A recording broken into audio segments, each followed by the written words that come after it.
क्या करेंगे? क्योंकि मैंने खुद निर्णय लिया है, मैंने निर्णय में बना रहना चाहिए। हालेलुया, आपको आशीष दे। आइए परमेश्वर के वचन को निकाले। Praise the Lord. हमारे बीच में भाई उमेश का स्वागत करते, प्रभु भाई को आशीष दे। और वास्तव में जैसे भाई ने खुद बताया इसे कि बहुत सारी बार हम किसी को बुलाते, इनवाइट करते हैं, लेकिन एक समय आता है कि मनुष्य खुद उस परमेश्वर को ढूंढता है, हालेलुया। और जब ये समय और ये मौका आता है, वही वो समय होता है जब परमेश्वर को बेहतर जान सकते उससे पहले जैसे आप जानते थे। हालेलुया। हमें जब फिलिप्पुस ने नथानिएल से जाकर के कहा कि वहां पर यीशु मसीह नासरी नाम का एक व्यक्ति है जो इन कामों को करता है और जो अद्भुत है, तो नथानिएल ने कहा क्या नासरत से कोई अच्छी वस्तु आ सकती है? सबसे अच्छा जवाब जो कोई व्यक्ति किसी व्यक्ति को दे सकता है, कोई आर्गुमेंट नहीं, कोई बहस नहीं, कोई कोडिंग नहीं, कोई डिबेट नहीं। उसने कहा ओके, हिस्ट्री तो यही कहती है कि नासरत से कोई अच्छा नहीं आया है, लेकिन मैं कहना चाहता हूँ कि तू आके देख ले। हालेलुया। प्रभु भाई को आशीष दे। और भाई आकर के आए तो हम विश्वास करते वही यीशु मसीह ने नथानिएल को उस पहली सर्विस में ही ये इस बात को पहचानने दिया जिसे इजरायली स्कॉलर्स नहीं पहचान पाए। उस पहली सर्विस में, पहली मीटिंग में नथानिएल ने कहा इजराइल का महाराजा है। हालेलुया। और जिस परमेश्वर की हम सेवा करते, जिस संदेश का हम विश्वास करते, वो कुछ और नहीं, वो परमेश्वर की ओर से दिया गया सुपरनेचुरल मैसेज है। परमेश्वर ने अपने लोगों को अनंत जीवन के लिए दिया। हालेलुया। आइए हम शुरुआत करें गॉस्पेल ऑफ जॉन, यूहन्ना की पत्री है ये, और 1 John chapter 4 verse 1 and 2 and 3, 1 to 3। पहला यूहन्ना उसका 4था अध्याय, और मैं पहली 3 आयतें आपके लिए पढ़ूंगा। यहाँ पर हेडिंग है, अगर आपको नई वाली बाइबल का नया एडिशन है, आत्माओं को परखो। आमीन। हे प्रियो, हर एक आत्मा की प्रतीति ना करो, वरन आत्माओं को परखो, वे परमेश्वर की ओर से है कि नहीं, क्योंकि बहुत से झूठे भविष्यवक्ता जगत में निकल खड़े हुए हैं। परमेश्वर का आत्मा, किसका आत्मा? आइए सभी कहें परमेश्वर का आत्मा। परमेश्वर का आत्मा। क्या हम सभी लोग बोल रहे हैं? परमेश्वर का आत्मा। परमेश्वर का आत्मा। आइए सब फिर से बोले, परमेश्वर का आत्मा। आमीन। परमेश्वर का आत्मा तुम इस रीति से पहचान सकते हो, जो आत्मा मान लेती है कि यीशु मसीह शरीर में होकर के आया, वो परमेश्वर की ओर से है। और जो आत्मा यीशु को नहीं मानती, वह परमेश्वर की ओर से नहीं। और वही तो मसीह विरोधी की आत्मा है, जिसकी चर्चा तुम सुन चुके हो, वह आने वाला है और अब भी जगत में है। प्रभु के आशीष, प्रभु के वचन पर हम सभी बैठ सकते हैं। प्रभु को आशीष दे। हमें मैं फिर से प्रभु की महिमा की तालियां देंगे।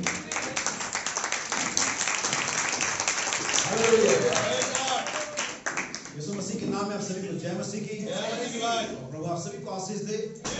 और वास्तव में जो लोग इसे बाद में यूट्यूब पे देखेंगे, प्रभु उनसे भी बातचीत करेगा।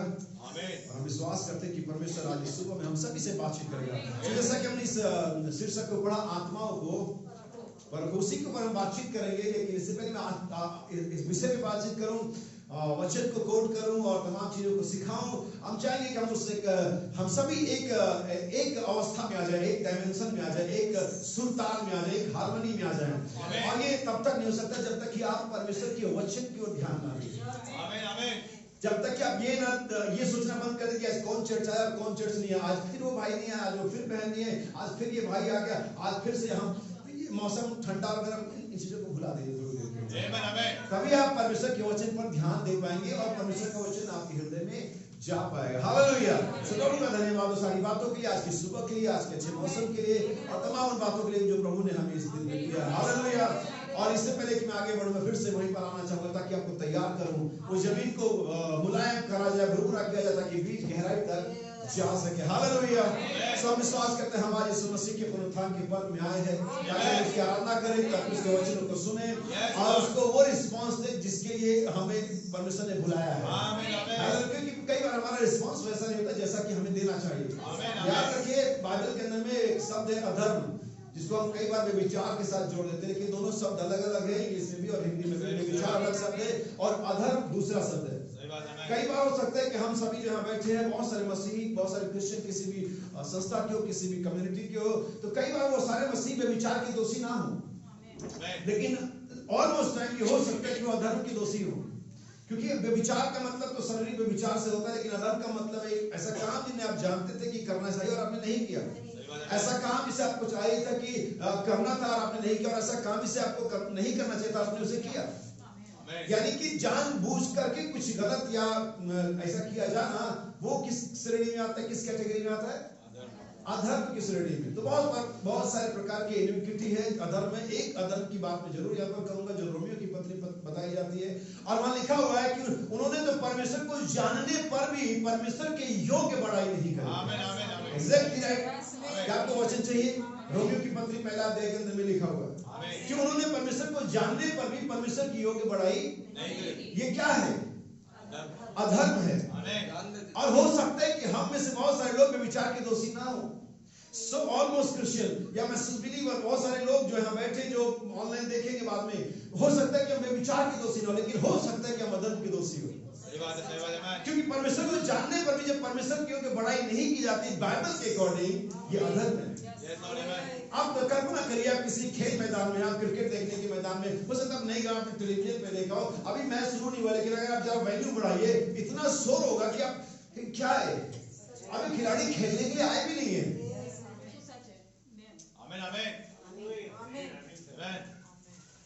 ओके, क्या आप समझे?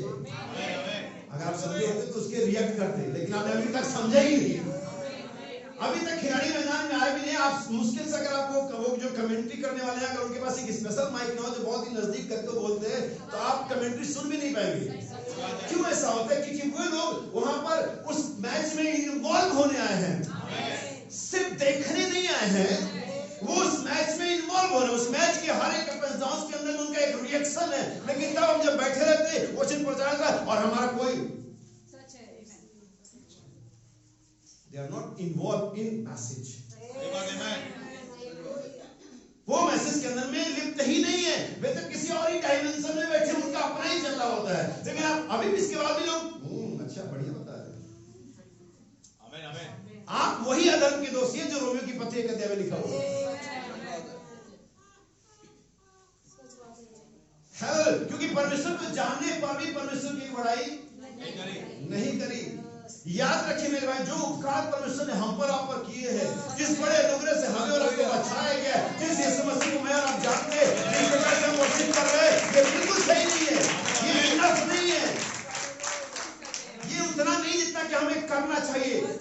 हमारा देश का सबसे बड़े बुद्धिमान व्यक्ति को जो शब्द सम्मेलन में सबसे बढ़िया वक्ता कहे, जिसके एक सेंटेंस पर 3 घंटे तक तालियां बजी, उसका नाम था स्वामी विवेकानंद। और उसने कहा कि यीशु मसीह मेरे जीवन में, मेरे दिनों में होता तो मैं अपने आंसू से नहीं, अपने लहू से उसके पैरों को धोता। हालेलुया। क्या आप उसी यीशु मसीह की सेवा कर रहे हैं सुबह में? क्या आप उसी मसीह को आनंद दे रहे हैं? हालेलुया। क्योंकि मैं विवेकानंद से एक स्टेप और आगे जाना चाहता हूँ। मैं ये नहीं कह सकता कि वो हमारे दिनों में होता, क्योंकि मैं जानता हूँ हमारे दिनों में है, हमारे बीच में, हमारे जीवन में, वो हमारे मध्य में है। जहाँ 2 या 3 जमा होंगे मैं वहाँ होऊंगा। वो स्कॉलर था इसलिए वो जानने पे कि यीशु है, लेकिन हम विश्वासी हम जानते हैं यीशु, क्योंकि विश्वास यीशु मसीह को खींचता है। विश्वास यीशु मसीह को इतिहास से निकालकर प्रेजेंट में लेकर के आता है। विश्वास यीशु मसीह को लिखित वचनों से निकाल करके जीवित वचनों में लेकर के आता है। हालेलुया। सो अगर आप परमेश्वर को जान गए, यीशु मसीह को जान गए, तो आराधना का है। तब तक खामोश था जब तक मोहरें खुली नहीं थी। सब तब तक खामोश था जब तक किताब बंद थी। लेकिन सब वैसे आनंद से भर गया जैसी किताब खुली, जैसे झूले, जैसे अपनी जायदाद आपको पता चली। हालेलुया।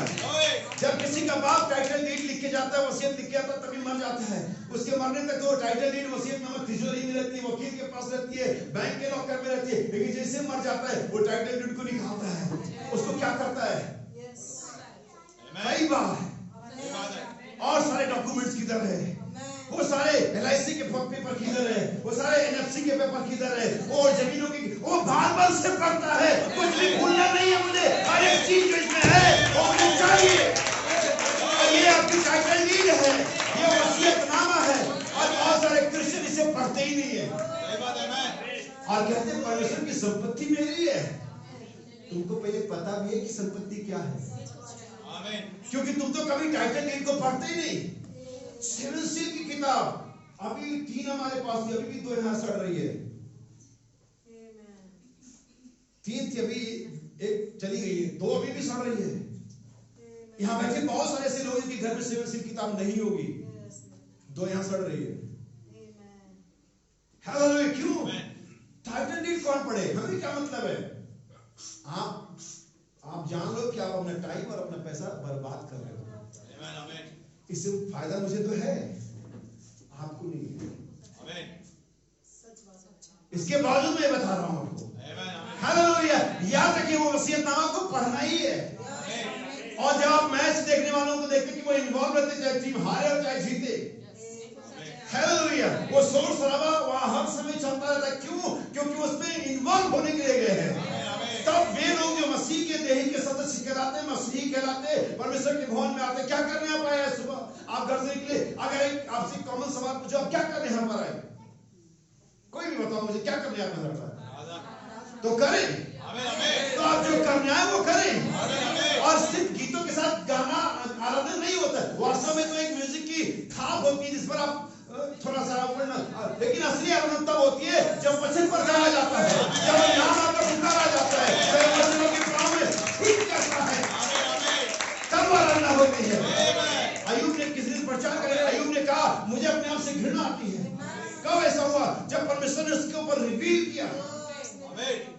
जब परमेश्वर का वचन पर रिवील होती है तो आपको अपने आप से नफरत हो जाती है, घृणा आती है, पश्चाताप निकल करके आता है। और अगर सब कुछ सही है तो आराधना निकल करके आती है।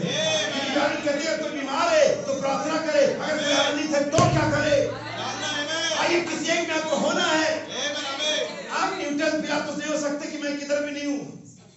आप दुखी हैं तो आराधना करिए, वो भी नहीं कर रहे। दुखी है तो प्रार्थना करिए। फिर अच्छा मैं दुखी नहीं तो आराधना करिए। कर क्या रहे हैं आप? अरे न्यूटन हार मांस लेकर के 60 किलो का मिट्टी का ढेर लगा के ठप बैठ गए। क्या मिट्टी धन्यवाद करेगी? अगर आप नहीं कर रहे तो मिट्टी से ज्यादा कुछ नहीं। हो सकता है आपका मिट्टी का वेट 85 किलो हो, 95 किलो हो, 60 किलो हो। अगर आप आराधना नहीं कर रहे हैं, आप उस मिट्टी से ज्यादा कुछ भी नहीं है। हालेलुया। इसलिए मैं विश्वास करता हूं कि अभी हमारा कनेक्शन होने जा रहा है।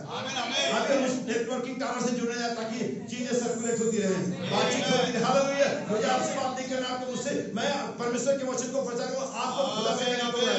लेकिन मुसीबत ये, प्रॉब्लम ये कि टावर इधर से होकर उधर जा रहा है। हालेलुया। क्या उनके वचन में आगे बढ़े? क्या हम आगे बढ़ना चाहते हैं? क्या आप आत्माओं को परखना चाहते हैं? बाइबल कभी नहीं कहती उपदेश को परखो, बाइबल कभी नहीं कहती देह को परखो, बाइबल कभी नहीं कहती उसके इंटेंशन को परखो, बाइबल कहती आत्माओं को परखो। हालेलुया। आपका इंटेंशन सही हो सकता है लेकिन आपकी आत्मा गलत हो सकती है। बहुत सारी बार अपने इंटेंशन को मोटिव बना लेते हैं, इंटेंशन को अपने सारी मसीहत का हमारा मतलब ये नहीं था। आप अपने मतलब को अपने पास रखो। हालेलुया। कई बार हम सोचते हैं इंटेंशन हो अच्छा होना अच्छी बात है, लेकिन हर बार ये परमेश्वर के वचन का जगह नहीं लेगा। जब पतरस ने कहा नहीं प्रभु ऐसा ना हो, तो क्या उसका इंटेंशन कुछ गलत था? नहीं, सही था। लेकिन हर बार परमेश्वर के वचन के ऊपर नहीं रहेगा। सही बात है। ये हर बार परमेश्वर के वचन के बराबर भी नहीं रहेगा, और कई बार ये परमेश्वर के वचन के अगेंस्ट रहेगा। हालेलुया। लेकिन हमारी प्रॉब्लम है कि हम आत्मा नहीं परखते हैं, हम देह परखते हैं। क्योंकि उस साथ वो देह हमारे रिलेशन में आता है, वो देह के साथ हमारे साथ संबंध है, उस देह के साथ शायद हमारे इमोशन जुड़े हुए, उस देह के साथ शायद हमारी फिजिकल और तमाम चीजें जुड़ी हुई हैं। इसलिए हम इनकार कर देते हैं या ओवरलुक कर देते हैं आत्मा को परखने के लिए, जबकि हमें यह इनर साइड में मालूम होता है he was wrong। स्त्री या पुरुष जो भी है वो गलत है, लेकिन तो भी हमारा इंटेंशन या हमारी संलिप्तता, इन्वॉल्वमेंट, इसको इनकार कर देता है। लेकिन बाइबल हमें इट्स आवर बर्थ राइट, आत्माओं को परखना हमारा जन्म सिद्ध अधिकार है। बाइबल कहती है परखना चाहिए नहीं, आत्माओं को परखा करो नहीं, परखो। ये ताकीद दी गई, तुम्हें इंस्ट्रक्शन दिया गया कि ऐसा करो, आत्माओं को। तो बाइबल कहती है बहुत सारी आत्माएं जगत में निकल पड़ी हैं। इसका अर्थ यह है कि कई प्रकार की आत्मा है। याद रखिए मेन में 2 ही आत्मा है, होली स्पिरिट, इविल स्पिरिट। और हर एक आत्मा जो और है वो इन्हीं किन्हीं दो आत्माओं के साथ रिलेट करती है या कंट्रोल होती है। कोई भी हम में जितने भी लोग यहाँ बैठे हुए हैं, हर एक के पास अपनी एक आत्मा है, हर एक के पास अपनी एक आत्मा है, और हर एक आत्मा जो यहाँ बैठी हुई है, चाहे होली स्पिरिट से कंट्रोल हो रही है और चाहे तो वो इवल स्पिरिट से कंट्रोल हो रही है, क्योंकि आत्माओं के आने का दो ही सोर्स है, होली स्पिरिट और इवल स्पिरिट। दो आत्माएं के अलावा कोई, हर आत्मा इन्हीं आत्माओं से नियंत्रित होती है। हम सभी जानते हैं, हम बहुत सारे डिटेल में अगर मैं जाऊंगा तो शायद आप मैसेज को मिस कर देंगे, लेकिन मैं नहीं चाहता कि सारा हौज पौज हो जाए। लेकिन बाइबल में हम कहते हैं कि ना तो परमेश्वर अपनी आत्मा उठाता है और न ही शैतान अपनी आत्मा उठाता है। यही वजह कि आज भी परमेश्वर के लोगों की कैरेक्टर जो अब्राहम में था, जो दाऊद में था, जो सारा में था, जो सिमसन में था और जो और नबियों और भविष्यवक्ताओं में था, वो आज भी कहीं कहीं दिखाई देता है। और यही वजह कि आज भी इजाबेल का, हाब का, तमाम वो कोरा और दातान का नेचर भी कहीं ना कहीं दिखाई देता है, क्योंकि वो आत्माएं, परमेश्वर अपनी आत्मा नहीं उठाता है, उसी एक आत्मा को किसी और दूसरे पर ट्रांसफर कर देता है। और शैतान भी यही करता है, क्योंकि इस दोनों के ऐसा करने के पीछे एक ही मकसद है, अपने काम को जारी रखना, अपने किंगडम को डेवलप करना, अपने किंगडम को स्थिर करना। आप कहेंगे दोनों के पास किंगडम है, यस सर। बाइबल हमें सिखाती है कि शैतान का भी राज्य है, परमेश्वर का भी राज्य है, God's kingdom and devil's kingdom. Bible में यीशु मसीह के लिए दोष लगाया गया, ये शैतान की सरदार की सहायता से दुष्ट आत्माओं को निकालता है। तब यीशु ने कहा अगर शैतान खुद दुष्ट आत्माओं को निकालता तो उनका राज्य कैसे बना रहेगा? इट मींस वहां पर शैतान का किंगडम है। अब ये नहीं कि शैतान का राज्य नहीं है, बाइबल कहती तो आपको आप किसी चिंता कर सकते नहीं। और इन दोनों का यही मकसद है, इन आत्माओं को रखने के पीछे कि अपने किंगडम को, अपने राज्य को स्थिर करे, या उसे और बढ़ाए, या उसे और चमकदार बनाए। जैसे भी आप जानते हैं कि हर एक राजा अपने राज का विस्तार करना चाहता है। दाऊद ने अपने राज का बहुत बड़ा विस्तार किया था, इतना विस्तार किया कि जब सोलोमन आया उसको कुछ भी करने की जरूरत नहीं है। उसके बाद ले दे कि काम था कि मंदिर बना दे, उसके बाद ले दे कि काम है बहुत सारी शादियां करे, उसके बाद ले दे कि यही काम था कि बहुत सारा मदिरा पिए। बस उसको करने के लिए कुछ रहा ही नहीं, क्योंकि दाऊद ने सब कुछ कर दिया। हालेलुया, याद रखना मेरे भाई बहन। वैसे अगर हम सुलेमान के थोड़ा अपोजिट जाए, सुलेमान के पॉजिटिव हिस्से को देखो, तो यीशु मसीह जो कि दाऊद का रिप्रेजेंटेशन है, सुलेमान जो कि कलीसिया का रिप्रेजेंटेशन है, हमें कुछ करने की जरूरत ही नहीं है। हमें तो परमेश्वर ने, यीशु मसीह ने जो कुछ कर दिया उसी को एंजॉय करने की जरूरत है, उसी को भुनाने का जरूरत है। जो यीशु मसीह ने हमारे लिए कर दिया, आइए उसको एंजॉय करें, आइए उद्धार को एंजॉय करें, आइए आशीषों को एंजॉय करें, आइए पवित्र आत्मा का एंजॉय करें, आइए चंगाई का एंजॉय। यीशु ने कर दिया इसे, सोलोमन सिर्फ एंजॉय कर रहा है, लेकिन वो एंजॉय उसके लिए गले का फंदा बन गया। बहुत सारी शादियां गले का फंदा बन गई, बहुत सारी स्त्रियां, एक स्त्री संबंधी नहीं, बंदे ने हजारों कर ली। तो अंत तो ऐसा ही होना था। समझ में आई बात? एक प्रॉब्लम में डाल देती है, एक चर्च से दूर कर देती है, एक संगति से दूर कर देती, तो हजार तो पता नहीं क्या करेगी। हमें सो याद रखिए, आज यीशु मसीह के सारे कामों को हम क्या कर रहे हैं? सिर्फ एंजॉय कर रहे हैं। जैसे हमारे भाई हम बताया करते थे, वो बड़ा रेसलर, वो WWE वाला रेसलर आता है और इतने लंबे लंबे, इतने चौड़े चौड़े पहलवान लड़ता है, सारा खून बहा लेता है, नाक टूट जाती है और सारी लड़ाई वो करता है, बहुत ज्यादा मतलब लथपथ हो जाता है, हारने, लेकिन फिर भी फाइनली वो जीत जाता है और अपनी वो बेल्ट लेकर के आता है और ला करके अपनी पत्नी को दे देता है। हाँ, ये मैंने किसके लिए? ये जीत मेरी पत्नी को समर्पित है। बहुत सारे आप देखते होंगे कि हमारे खिलाड़ी कुछ जीतते हो, कोई तो मम्मी को, कोई तो अपने पापा को, कोई अपने टीचर को, कोई अपने कोच को, लेकिन वो पहलवान कहते हैं ये जीत मेरी पत्नी को है। और यीशु मसीह भी सेम ही बात है, ध्यान से मानो, मैंने संसार को जीत लिया और तुम्हें दे रहा हूं मैं। हालेलुया, क्योंकि मैं जीवित हूं। और यीशु मसीह ने कलवरी की जीत को, मौत पर जीत को, कब्र पर फतेहमंद होने को अपनी दुल्हन को समर्पित किया और कहा एंजॉय करो। और हम कुछ ज्यादा एंजॉय करने लगे। हालेलुया, आइए परमेश्वर के वचन में चले और आगे मैं कुछ आयतें पढ़ूंगा और हम देखेंगे थिस्सलुनीकी की पत्री 5 अध्याय उसका 23 वचन है। थिस्सलुनीकी की पत्री, पहला थिस्सलुनीकी 5 अध्याय उसका 23 वचन। शांति का परमेश्वर आप ही तुम्हें पूरी रीति से पवित्र करें और तुम्हारी आत्मा और प्राण और देह हमारे प्रभु यीशु मसीह के आने तक पूरे पूरे और निर्दोष सुरक्षित रहे। देखिए यहाँ पर 3 चीजें हैं, आत्मा, प्राण और देह। वास्तव में अगर हम इस क्रम को देखें, याद रखिए बाइबल बहुत ही सेंसिटिव है, बहुत ही सिस्टमेटिक है। यहाँ पर क्रम बहुत सही लिखा हुआ है, आत्मा, प्राण और देह। और बाइबल ने 63 से पहले इसी क्रम का इस्तेमाल किया था, लेकिन बाइबल ने 63 के बाद इस क्रम को थोड़ा सा पलट दिया। फिर बाइबल ने वहां पर क्या इस्तेमाल करते हैं? प्राण, आत्मा और देह। लेकिन यहाँ पर क्या है? आत्मा, प्राण और देह। अब बहुत कम लोग जानते हैं, विज्ञान या कोई भी ऐसा MRI CT स्कैन नहीं है जो प्राण और आत्मा में डिफाइन कर सके। इवन कोई स्कॉलर इसे नहीं कर सकता कि प्राण क्या है और आत्मा क्या है। सो मेनी टाइम हम बहुत कंफ्यूज रहते हैं कि आत्मा प्राण क्या अलग अलग चीज है। बहुत सारे लोग कहते हैं कि चीज है। अगर आप हिब्रू लैंग्वेज के अंदर बाइबल पढ़ते हैं और सही तर्जुमे पढ़ते हैं तो हिब्रू बाइबल के अंदर में, यानी उनके लैंग्वेज में 3 चीजें नहीं, उनके लैंग्वेज में 2 ही चीजें, प्राण, आत्मा और देह। लेकिन यहां बाइबल के अंदर में साफ साफ देखते हैं, क्योंकि हम बाइबल लैंग्वेज पे नहीं जाते, हम परमेश्वर के पैटर्न पे जाएंगे। क्योंकि लैंग्वेज एक बार को गलत हो सकती है, लेकिन पैटर्न कभी गलत नहीं होता है। परमेश्वर ने हर एक चीज को त्रियामी बनाया, त्रिएकता में हम कहें या ट्रायंगल बनाया। खुद परमेश्वर त्रिएकता के अंदर पाया जाता है। त्रिएकता से मेरा मतलब बिल्कुल ऐसा नहीं कि परमेश्वर 3 है, बल्कि एक ही परमेश्वर के 3 भाग है, या 3 कार्य है, 3 ऑफिसेज है, या 3 उसके रोल हैं। आमीन। अगर आपका बच्चा 7 रोल निभा सकता है तो परमेश्वर 3 क्यों नहीं निभा सकता? तो और हमारी देह भी, आत्मा प्राण देह के अंदर में है, हम इन चीजों को जानते हैं। सो यहाँ पर ऑर्डर क्या है? आत्मा, प्राण और, अगर 37 को ध्यान से पढ़ेंगे, शांति का परमेश्वर तुम्हारी आत्मा और प्राण और देह तीनों को पूरे और निर्दोष रखे, यानी कि कंप्लीट एंड ब्लेमलेस।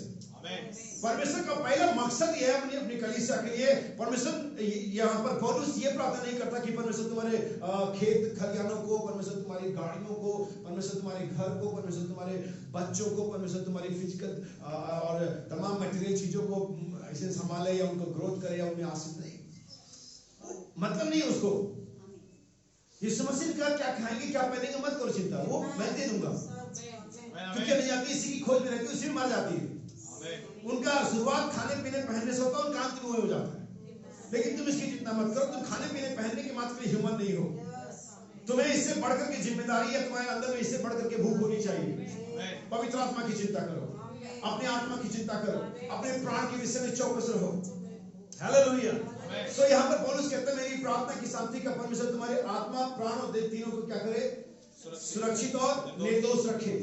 तो आइए हम समझे, क्योंकि हम किसकी प्रचार करें? आत्माओं को परखने के बारे में।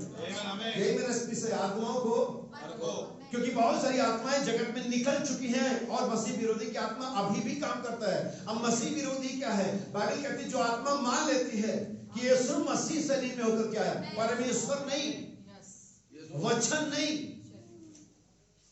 वचन भी कहने से, क्योंकि वचन यूहन्ना 1:14 में हो गया, वचन देहधारी हो गया, वचन शरीर में आ गया। लेकिन अभी बाइबल यूहन्ना की पत्री पहला यूहन्ना 3 अध्याय 4-3 वचन में कहती है यीशु मसीह देह में होकर क्या है? ये अगला आयाम है या अगला स्टेप है परमेश्वर के वर्तमान रहने के क्रम में, क्योंकि परमेश्वर हमेशा वर्तमान का परमेश्वर है। उसने मूसा से कहा जा बोल जिसका नाम मैं हूं है। क्या नाम है उसका? यानी कि मैं वर्तमान में आज भी हूं। जब यीशु मसीह ने यह कहा मैं हूं, तब यहूदा स्तुति और सारी पलटन पीछे मुंह के बल गिर गई। वो अभी भी मैं हूं है। हालेलुया। वो आज भी मैं हूं है। हालेलुया। और जो अगर प्रकाशित वाक्य में अगर आप पढ़ेंगे, ध्यान से पढ़ेंगे, यीशु मसीह का कहीं नाम नहीं है। बुक ऑफ रेवलेशन के अंदर में यीशु मसीह कहीं लिखा नहीं है। लेकिन हम सब जानते हैं पहले 3 अध्याय हर जगह जो एक इंट्रोडक्शन है, जो परिचय, वो किसके बारे में है? वो जो अपने हाथ में 7 सितारे रखता है, वो जो दाऊद का मूल और वंश है, वो जिसके हाथ में वो खुंजियां हैं, वो जिसकी आंख ऐसे धधकती भट्टे के समान, वो नाम तो किधर भी नहीं है, लेकिन है सारा का सारा यीशु मसीह। हालेलुया। क्या आप समझे? सो यहाँ पर यही बाइबल कहती है जो आत्माएं मान लेती कि यीशु मसीह कौन? यीशु मसीह। वचन नहीं, परमेश्वर नहीं। जब मैं कहता हूं यीशु मसीह, तो यहाँ पर निश्चित रूप से एक व्यक्ति है जो इतिहास में कभी रहा था, जिसकी वंशावली है, जिसके माँ बाप या हम कहेंगे माँ या भाई बहनों का नाम है। जब कहते हैं मसीह, तब यहाँ पर किसी सर्टन व्यक्ति से मतलब नहीं होता है। मैं एक कहानी आपको कई बार बता चुका हूं कि यीशु मसीह, खाली मसीह, मसीह यीशु हर बात अलग अलग है, हर बात का अलग अलग एसेंस है, अर्थ है, सार है। यीशु मसीह आपको इतिहास के बारे में बताता कि यीशु मसीह जो वास्तव में इस पृथ्वी पर कब आया था हमारे और आपके लिए अपनी जान कलवरी पर दे दी, वो यीशु मसीह। लेकिन जब कहते हैं मसीह यीशु, वो आज भी वैसे ही है जैसा कि वो तब था, बस उसकी देह वो वाली नहीं है जो उस दिन मरियम से पैदा हुई थी और कलवरी पर मरी। मसीह वही है लेकिन देह अलग है, इसलिए मसीह यीशु है वो। लेकिन जब मसीह, तो ये वो है जो हमेशा ही था, ये मसीह आदि से था। क्या आप जानते हो उस अदन की वाटिका में जीवन का वृक्ष मसीह था? क्या आप जानते हो जो चट्टान जो मूसा के साथ साथ चली वो मसीह था? क्या आप जानते हैं उन भविष्यवक्ताओं में जो उनसे पहले आने वाली बातों का ढूंढना कहते हैं, उनके अंदर मसीह का आत्मा था। और बाइबल कहती है पौलुस के पत्र में जो न्यू हमने डाली है उसको छोड़ो कोई नहीं, और न्यू मसीह है और वो बनी रहती है। तो जब हम कहते हैं मसीह, तो ये यीशु मसीह से पहले तक मार करता है। इसका इसका जो रडार है या इसका जो मारक क्षमता यीशु मसीह से पहले भी है। लेकिन जब कहते हैं मसीह यीशु, तो ये यीशु मसीह जो 2000 साल पहले आया था उसको अब तक लेकर के आती है, इसे कंटिन्यू करती है। लेकिन हम कहते हैं यीशु मसीह, तो वास्तविकता में वो यीशु मसीह जो मरियम से पैदा हुआ कलवरी पर मरा। क्या आप समझ पाए? सो बाइबल कहते हैं जो आत्मा मान लेती है कि यीशु मसीह देह में होकर के आया। अब यीशु मसीह देह में कैसे होकर के आया, यही जानना है। हम यहाँ पर दो युद्ध देखेंगे जो देह और आत्मा के अगेंस्ट है। आत्मा देह के खिलाफ लड़ाई करती है और देह आत्मा के खिलाफ लड़ाई करती है। हम इसी को देखेंगे और इस बैटल में आज आप डिसाइड करेंगे कि आप किधर है, आप कैसे, आपकी अप्रोच क्या, आपकी लड़ाई के हथियार क्या है। हालेलुया। हमें सिखाया जाता है कि जब आप युद्ध करें तो उस युद्ध को अपने कंफर्ट जोन में करें, ना कि उसके कंफर्ट जोन में। हालेलुया। क्योंकि आप अपने कंफर्ट जोन में आप ताकतवर हो सकते हैं, लेकिन अगर आप दुश्मन की कंफर्ट जोन में जा रहे हैं जहां पर वो ताकत है, तो आपके हारने के चांस बढ़ जाएंगे।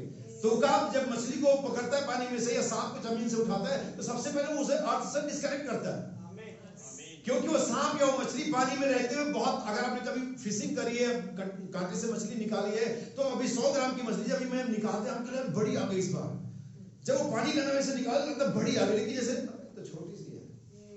कभी आप लोगों ने किसी को अनुभव है? मैंने बहुत मारा, तो मुझे लगता था हाथ में अभी 1 किलो के आगे, वो निकलते 100 ग्राम की, क्योंकि पानी में उसका पावर ज्यादा है, क्योंकि पानी उसका कंफर्ट जोन है, क्योंकि पानी के अंदर ही रहने की बनाई गई है। वैसे सांप पृथ्वी पर जब उकाब उसे पकड़ने आता है, उससे पहले वहां से निकालता है, और हवा, क्योंकि हवा में उकाब कंफर्ट है, पृथ्वी पर सांप कंफर्ट है, पानी में मछली कंफर्ट में।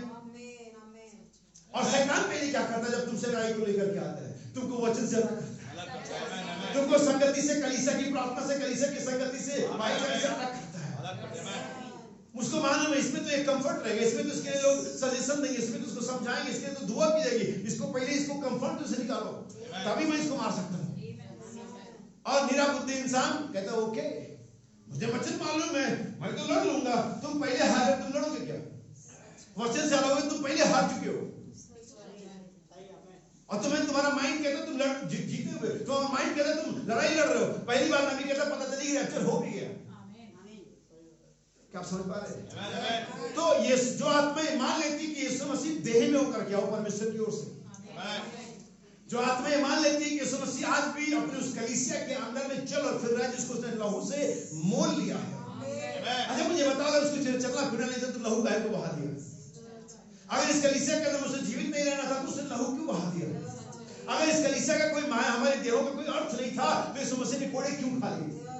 इसका मतलब है कि हमारे देहों का कोई अर्थ है, इसका वैल्यू है, परमेश्वर की निगाह में इसका मूल्य है। पौलुस रोमियो 12 में कहता है, हे भाइयों मैं तुमसे परमेश्वर की देश में दिलाकर के विनती, अपने शरीरों को, अपनी देहों को, अपनी बॉडीज को परमेश्वर को पवित्र, जीवता और भावता बलिदान करके चढ़ाओ, यही तुम्हारी रीजनेबल सर्विस है। परमेश्वर ध्यान नहीं देते, लेकिन यीशु मसीह का धन्यवाद, आज मेरे पास समय कम, ध्यान दे। हालेलुया। तो ये एक मुकाबला है आत्मा और देह के अगेंस्ट, आत्मा देह के अगेंस्ट है और देह आत्मा के अगेंस्ट है। आइए हम शुरुआत में जाओ, देखें कि मनुष्य की संरचना कैसे, हम कैसे डिजाइन किए गए। मेरे पास समय नहीं कि मैं आपकी आयतें पढ़ूं, लेकिन आप जानते हैं उत्पत्ति 1:26, मनुष्य ने कहा मनुष्य को अपने स्वरूप और समानता में बनाए। अगर आप ध्यान देंगे बाइबल को पढ़ेंगे, ध्यान से पढ़ेंगे, तो हमारी बाइबल बताती है कि परमेश्वर ने उसे अपने स्वरूप में अपनी समानता बनाया। आवर इमेज, हमें समानता नहीं मिली लेकिन हमें स्वरूप मिला। पहली दो चीजें थी इसको परमेश्वर ने डिसाइड करने के लिए, वो था इमेज और लाइकनेस, स्वरूप और। लेकिन अगर आप ध्यान से बाइबल को आगे पढ़ते जाएंगे तो वहां पर हम स्वरूप में तो बनाएंगे, समानता में नहीं बनाएंगे। हमें इमेज तो मिली, लाइकनेस नहीं मिली, क्योंकि लाइकनेस में होने के नाते हम कभी मर नहीं सकते थे, हम कभी डिफीट नहीं हो सकते थे, आदम गिराया नहीं जा सकता था। लेकिन परमेश्वर के पास एक महान योजना थी, समय काल उसके अंदर में थे, इसीलिए वो सर्वशक्तिमान और सर्वव्यापी परमेश्वर है। आप जब हिंदू लोगों से सुनेंगे सर्वव्यापी का मतलब कि कड़ में राम, वो तो उनका मतलब होता है कि हर चीज में वो, ये सर्वव्यापी का संदर्भ ऐसे नहीं है, बोध ऐसे नहीं कि सर्वव्यापी का मतलब हर चीज में है। वो हर चीज को पहले से जानता है, फिक्स कर रखा है, इसलिए वो सर्वव्यापी है। जब 3 इब्रानी बच्चे आग की भट्टी में डाले गए, और इससे पहले कि वो 3 इब्रानी बच्चे पैदा होते या आग की भट्टी जनरेट होती या इस्राएल वजूद में आता, परमेश्वर ने इससे पहले ही जान लिया था। और जब उसने जाना था तभी वो आग की भट्टी में था। आप समझ पाए? इसलिए वो सर्वव्यापी है, इसलिए अचानक वहां पहुंचा। पृथ्वी उसकी महिमा से भरपूर है, उसको कहीं पहुंचना नहीं होता है। He is everywhere, वो हर जगह है। अभी मैं पूछूं परमेश्वर इस भवन में कि कौन से कोने में, किस क्षेत्र में? क्योंकि वो शरीर नहीं है कि थोड़ा यहाँ हो थोड़ा वहां हो, और यहाँ हो तो वहां ना हो पाए, वहां हो तो यहाँ ना हो पाए। अभी थी संडे मॉर्निंग में बहुत सारी कलीसियां चल रही होंगी अराउंड द वर्ल्ड, सब जगह। तो क्या वो हम दूसरी कलीसिया कहे नहीं आज तो हल्द्वानी वाली कलीसिया में आया है, हल्द्वानी वाले कहे नहीं आज तो दिल्ली वाले में आया है, तो कल पूछे कि प्रभु यीशु मसीह अगले संडे आप किस वाली में जा रहे हैं? इसलिए सर्वव्यापी हो, क्योंकि वो सब कुछ उसने पहले से जान लिया था।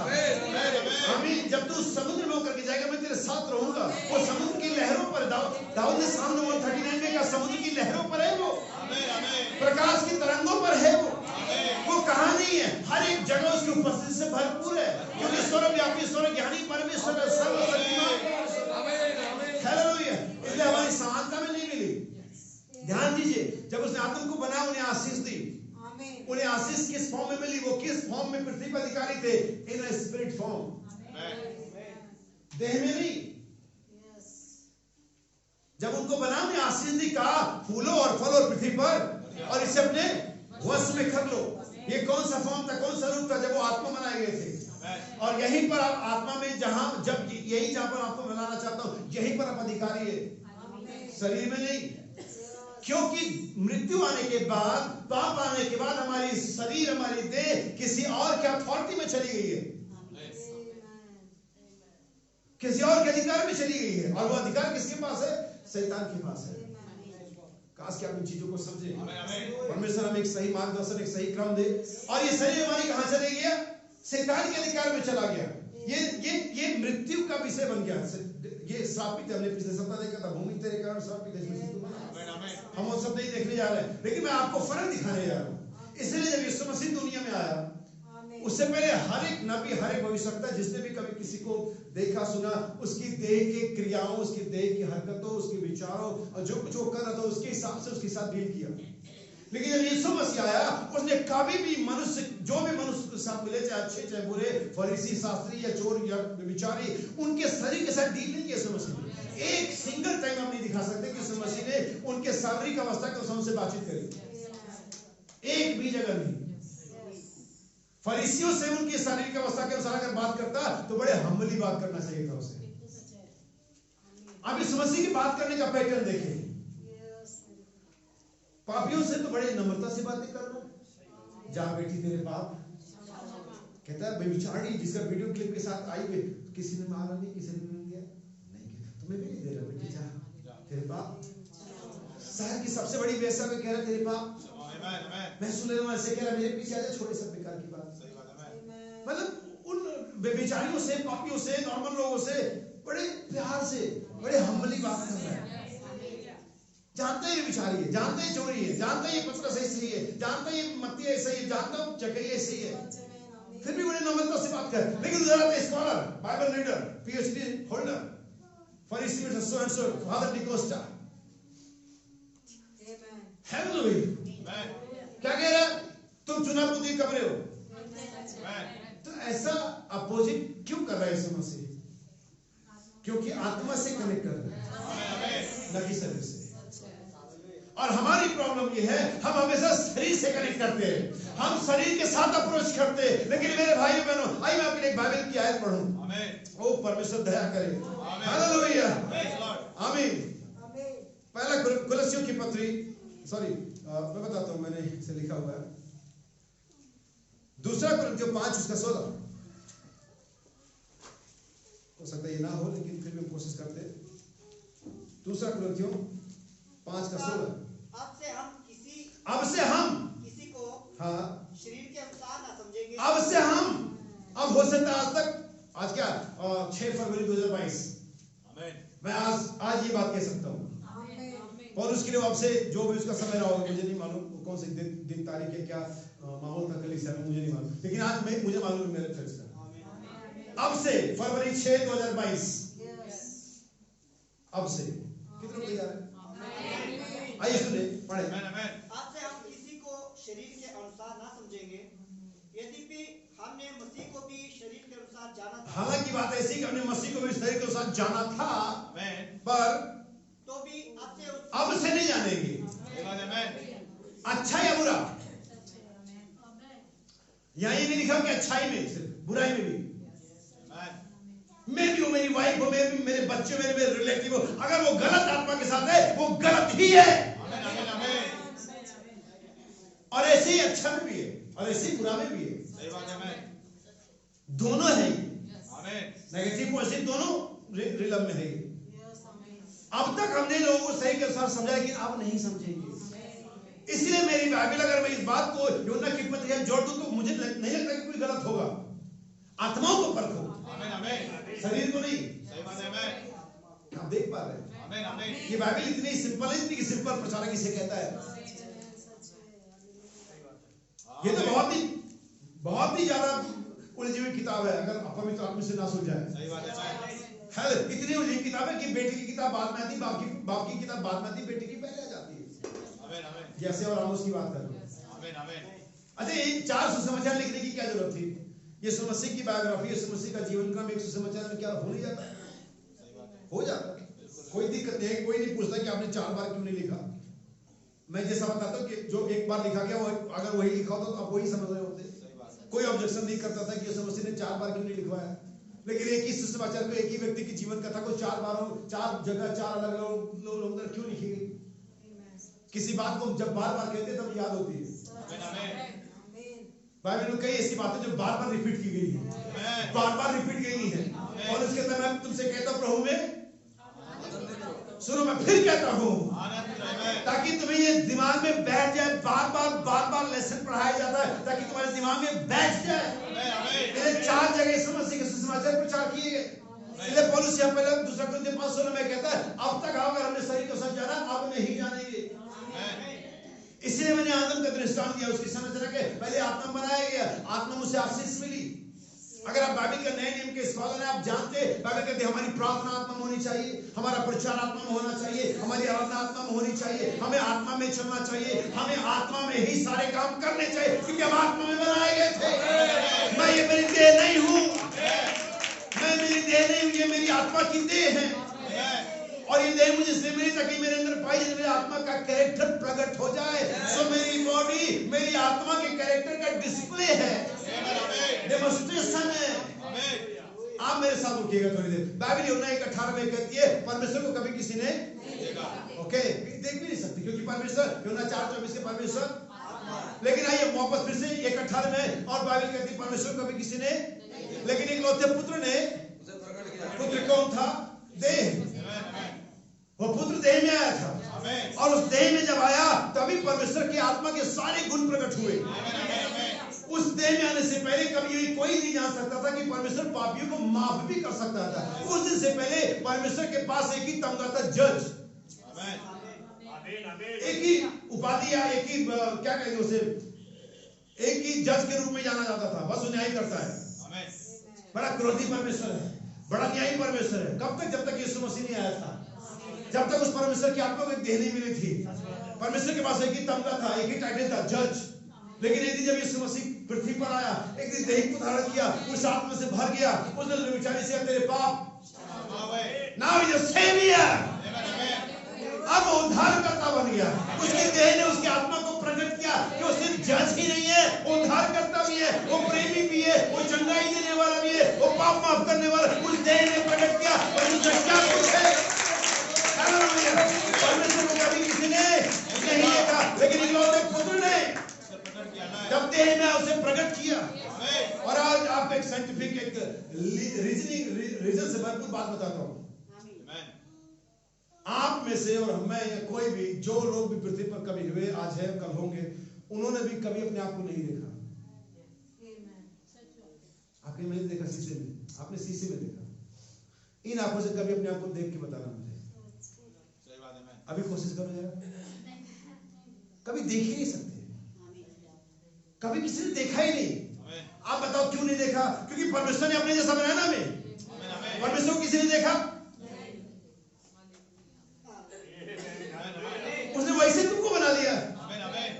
तुम चाह के भी अपने आप को कभी देख नहीं सकते, दूसरे ही बताएंगे तुम कैसे हो। वो शीशे में रिफ्लेक्शन ही बताएगा, पानी के सामने का वो पानी में रिफ्लेक्शन तुम नहीं हो, वो रिफ्लेक्शन है। हालेलुया। परमेश्वर को कभी किसी, यीशु मसीह परमेश्वर का रिफ्लेक्शन है, और आज कलीसिया यीशु मसीह का रिफ्लेक्शन है। हालेलुया। परमेश्वर को कभी अपने आप को तुमने देखा ही नहीं अभी आज तक, कभी देख भी नहीं पाओगे। कभी कोशिश ही मत कर ले कि आंखें निकाल कर बाहर को फिर मैं देखूं, नहीं हो सकता। परमेश्वर का पैटर्न ही ऐसा बना रखा उसने। तुम अपने आप को देख नहीं पाए और फिर कहते हो अरे परमेश्वर का भी किसी ने देखा है। मेरे भाई, मेरे बहन, मेरे तर्क विज्ञान वाले व्यक्ति, तुमने अपने आप को देखा है? विश्वास तो करते मैं हूं, तुम जानते मैं हूं, अपने आप को देखा नहीं, जानते मैं हूं। और परमेश्वर के बारे में पता करते हो कि परमेश्वर किसने देखा है। तुम अपने आप को ना देख करके भी जानते हो कि तुम हो। हालेलुया। आइए आगे बढ़े, नहीं तो ये मुश्किल हो जाएगा। तो भी अब से उसको ऐसा नहीं जानेंगे। इसलिए यदि कोई मसीह में है तो वो नई सृष्टि। नई सृष्टि कैसी? नई सृष्टि से मतलब एक, यहाँ पर नई सृष्टि से मतलब एक अलग तरीका नहीं, एक अलग क्रिएचर या एक अलग बीइंग नहीं है। वही वाली जो उत्पत्ति में थी, हमारी ओरिजिनल क्रिएशन, जहां में आत्मा में बनाया गया था। मैंने इसे बताया उत्पत्ति 1:27 और उत्पत्ति 2:7। यहां पर सिर्फ बॉडी इनबिल्ट की जाती है, व्यक्ति नहीं। वहां पर बॉडी इंट्रोड्यूस की जा रही है ना कि पर्सन ऑलरेडी वहां पर एग्जिस्ट कर रहा है, आदम। और परमेश्वर ने आदम को बनाया और उसको आशीष दी। और तब उत्पत्ति 2:7 आता है कि परमेश्वर ने आदम को भूमि की मिट्टी से रचा। जस्ट वहां पर देह का आगमन होता है, व्यक्ति का नहीं होता है। और आप आपकी देह नहीं है, आप आपकी आत्मा है। इसलिए मुझे अभी ये बात कहने देना कि आदम को सारी अधिकार जो मिले, आशीष मिली, और वो जो ऑनरशिप था उसके बाद पृथ्वी का, वो आत्मा के रूप में था, जब वो आत्मिक मनुष्य था। इसीलिए बाइबल के अंदर 2 प्रकार के मनुष्य, स्पिरिचुअल एंड रिलीजियस। और परमेश्वर कभी भी रिलीजियस लोगों से खुश नहीं होता। परमेश्वर स्पिरिचुअल लोगों से खुश होता है। मेरे पास आइए हैं, वे सारे बाइबल रीडर, वो सारे शास्त्री फरीसी, they are very religious person. दुनिया पर उनसे धार्मिक कोई है ही नहीं। सही बात है। लेकिन वहां पर परमेश्वर आत्मिक लोगों को ढूंढ रहा है। बाइबल के अंदर में इन्हें 3 नाम दिया गया है, स्पिरिचुअल पर्सन, सॉलिस पर्सन और कार्नल पर्सन। स्पिरिचुअल व्यक्ति वो होता है जो आत्मिक होता है, जो आत्मा की बातों को आत्मा की बातों से मिला मिला के जपता है। और बाइबल कहते हैं हमें आत्मा इसलिए दिया भी गया है कि हम आत्मा की बातों को, अगर याद रखें कि जैसा कि हमें नेचर में दिखाया है कि समान पर वाली चिड़िया सांप होती है। आप हिंदी लैंग्वेज के हैं तो आप हिंदी लैंग्वेज वाले से इजीली बात कर पाएंगे, बजाय उसकी जो तमिल में बात कर रहा है। तो आप देह है और दूसरा व्यक्ति भी देह है, तो आपकी बातें हो जाएंगी। लेकिन एक व्यक्ति स्पिरिचुअल है और आप खाली देहिक व्यक्ति है, यानी कार्नल पर्सन है, तो आपका जमेगा नहीं। परमेश्वर क्या है? कितने लोग जानते हैं? अगर जितने लोग जानते हैं, अगर उतने लोग बोलेंगे तो मुझे बहुत अच्छा लगेगा। परमेश्वर क्या है? आप कैसे बात कर पाएंगे उससे जबकि आप दे रहे हैं? क्या आप समझ पाए? इसी परमेश्वर आपको क्रम दे दे। परमेश्वर क्या है? परमेश्वर क्या है? और अगर हम आत्मा में नहीं है, अगर हम स्पिरिचुअल नहीं है, तो कैसे परमेश्वर की बातें समझ पाएंगे? यही वजह कि 99% क्रिश्चियन परमेश्वर की बातें समझ नहीं पाते, क्योंकि परमेश्वर आत्मा है और ये देह है, ये सॉलिड पर्सन है, ये कार्नल पर्सन है, ये स्पिरिचुअल व्यक्ति नहीं है। क्या यीशु मसीह ने मत्ती 26 में नहीं कहा आत्मा तो तैयार है लेकिन देह है?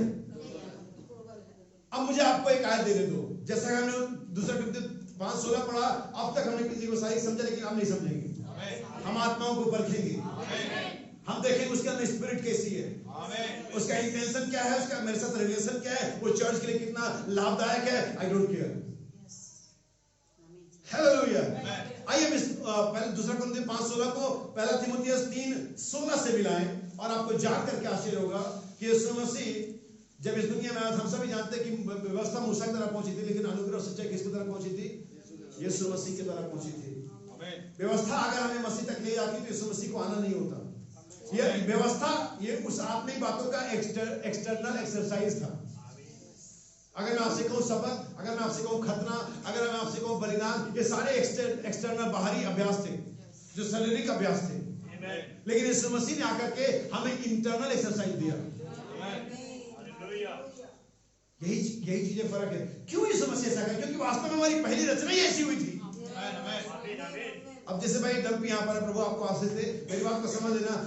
जैसे भाई 7 डेज एडवेंटिस्ट से बैकग्राउंड है, और मेरी बात होती रहती बहुत सारे लोगों से, तो मैं उनसे पूछता हूँ अमेरिका में रह रहा व्यक्ति और इंडिया में रह रहा व्यक्ति एक ही दिन में से 7वां दिन कैसे मनाएगा? अगर वो एक ही दिन सैटरडे है तो दोनों के लिए वो दिन अलग हो जाएंगे। मैं सब इधर कभी मना लूंगा, वो बाद में शुरुआत करेगा। परमेश्वर ऐसा नहीं कर सकता। तो याद रखिए, एक डिबेट सुन रहा था, बहुत बड़ी डिबेट थी वो 7 डे एडवेंटिस्ट और जो प्रोटेस्टेंट चर्च का है। तो उस व्यक्ति ने बड़ा एक अच्छा बड़ा पॉइंट दिया, लेकिन उस पॉइंट में जैसे भाई बहन कहते हैं कि आप बहन आपका तर्क मुर्गे की परछाई के द्वारा बने हुए सूर्य से ही पतला है, तो उसका तर्क भी इतना ही पतला था। उसने कहा देखो 10 आज्ञाओं में एक ही आज्ञा जो याद रखने के लिए बोला गया है, और वाक्य क्या है? शपथ का दिन। क्या रखने से?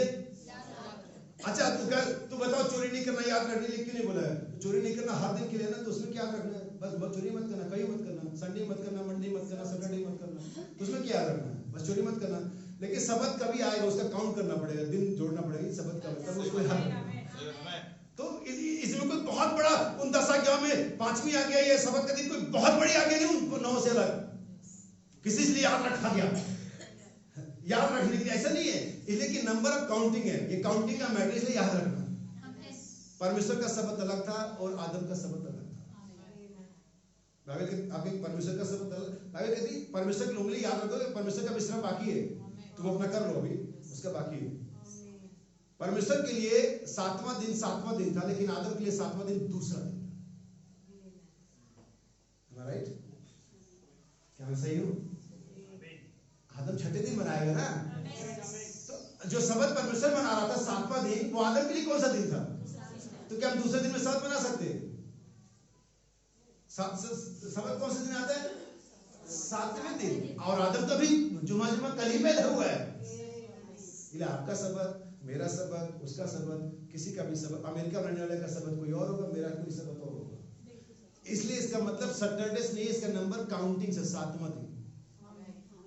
वो किसी के लिए फ्राइडे हो सकता है, किसी के लिए संडे हो सकता है, किसी के लिए थर्सडे हो सकता है, किसी के लिए कुछ। आदम के लिए दूसरा दिन था जो परमेश्वर का 7वां था। ओके? लेकिन यहाँ इजराइल में स्थापित कर दिया। इसलिए बाइबल कहती पुराना नियम एक्सरसाइज, एक्सटर्नल एक्सरसाइज था। असली शब्द तो हमारे प्राण में पाया जाने वाला विश्राम है। जब आप यीशु मसीह में प्रवेश कर लेते हैं, आपकी जो दौड़ होती है पूरी हो जाती है, आपका सर्च खत्म हो जाता है, आप इटर्नली रेस्ट में हैं। तो अभी आपका शरीर काम कर रहा होता है, लेकिन आप जानते हैं कि आप विश्राम में हैं। इसलिए दाऊद भजन 16 में क्या कहता है? इस कारण मेरी आत्मा भी मगन होगी और मेरा शरीर भी चैन से रहे, क्योंकि तू मेरे प्राण को अधोलोक में। उसके पास इटर्नल रेस्ट था। वो खतना जो एक्सटर्नल एक्सरसाइज है पुराने नियम में, पौलुस नए नियम में क्या कहता है? स्तिफनुस नए नियम में क्या कहता है? हे मन और कान की खतना रहित लोगों। यानी उनके पास एक खतना था, लेकिन वो खतना था एक्सटर्नल, शारीरिक। लेकिन स्तिफनुस क्या कहता है? मन और कान का भी होना चाहिए। यानी कि ये जो मन और कान का खतना है, ये असली है। आइए मैं आपके लिए बाइबल का पढ़ूं, फिर मैं आगे बढ़ूंगा।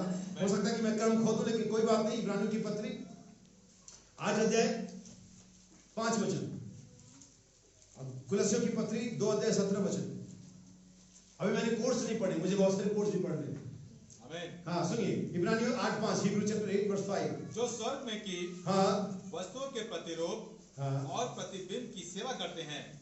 ये कौन लोग हैं? ये पुराने नियम के लोग हैं, ये ज्यूस पीपल है।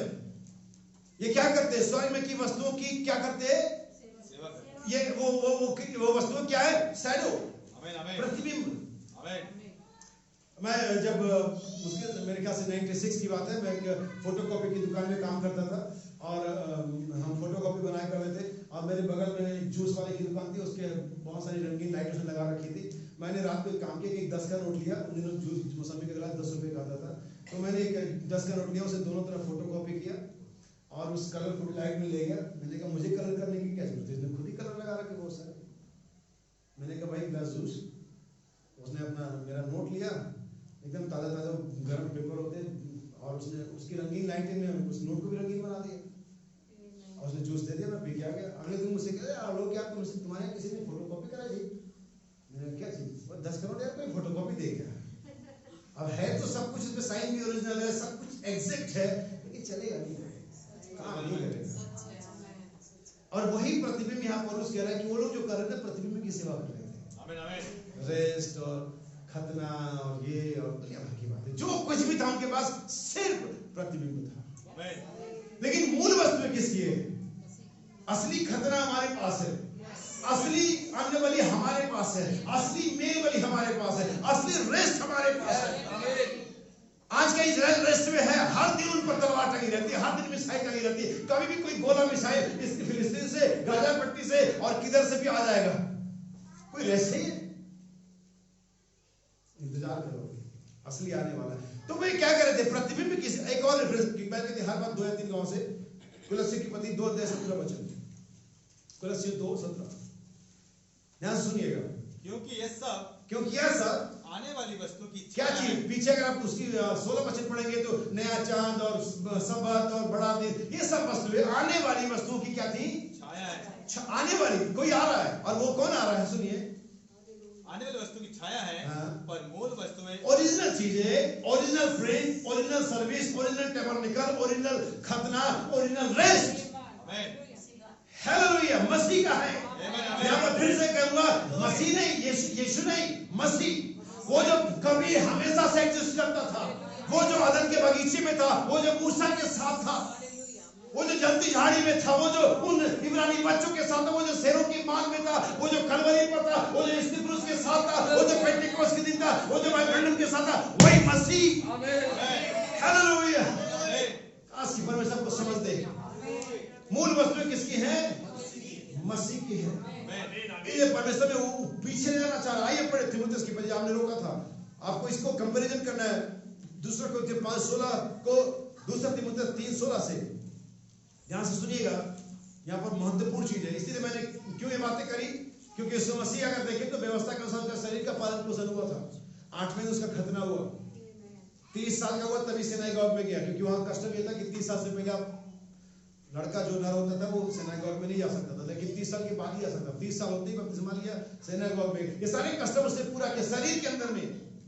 लेकिन क्या बाइबल ये कभी बताती है कि इन बातों से कि वो शरीर में उन कस्टम को, इन नियमों को पूरा किया धर्मी ठहरा? नेवर। सुनिए आगे पढ़िए। संपूर्ण पवित्र शास्त्र परमेश्वर की प्रेरणा से रचा गया है। नहीं, ये दूसरा कुरिन्थियों दूसरा, और इसमें संदेह नहीं, और इसमें विदाउट, इस बात में आप भी अपने दिमाग में संदेह मत रखना, विदाउट कंट्रोवर्सी। इसमें कोई लाग लपेट नहीं है, इसमें कोई संदेह नहीं कि भक्ति का भेद गंभीर है। किसका भेद? इंग्लिश में लिखा गॉडली है, परमेश्वर, गॉड है। भक्ति नहीं कि आप कैसे चर्च आते हैं, कैसे दसवां देते हैं, कैसे, हमें भक्ति से ये सेंस होता है। क्योंकि हम जिस कल्चर में, समाज, जिस देश में रहते हैं, तो भक्ति का मतलब बहुत सवेरे उठना होता है, साफ कपड़े पहनने होते हैं, और बुजुर्गों का सेवा करना होता है, और गरीबों को, ये सब भक्ति ऐसा है। बाइबल ऐसे नहीं कह रही है भक्ति, यहाँ ये वाली भक्ति नहीं है। अगर इन बातों को आप कहना चाहिए कि हम क्या कहेंगे, हम इसे धार्मिकता के काम कहेंगे, लेकिन मुसीबत ये कि हमारे धर्म के काम मैले और छिछड़े के समान है। जो शब्दों की परमेश्वर हमारी बॉडी के साथ अप्रोच करता ही नहीं है।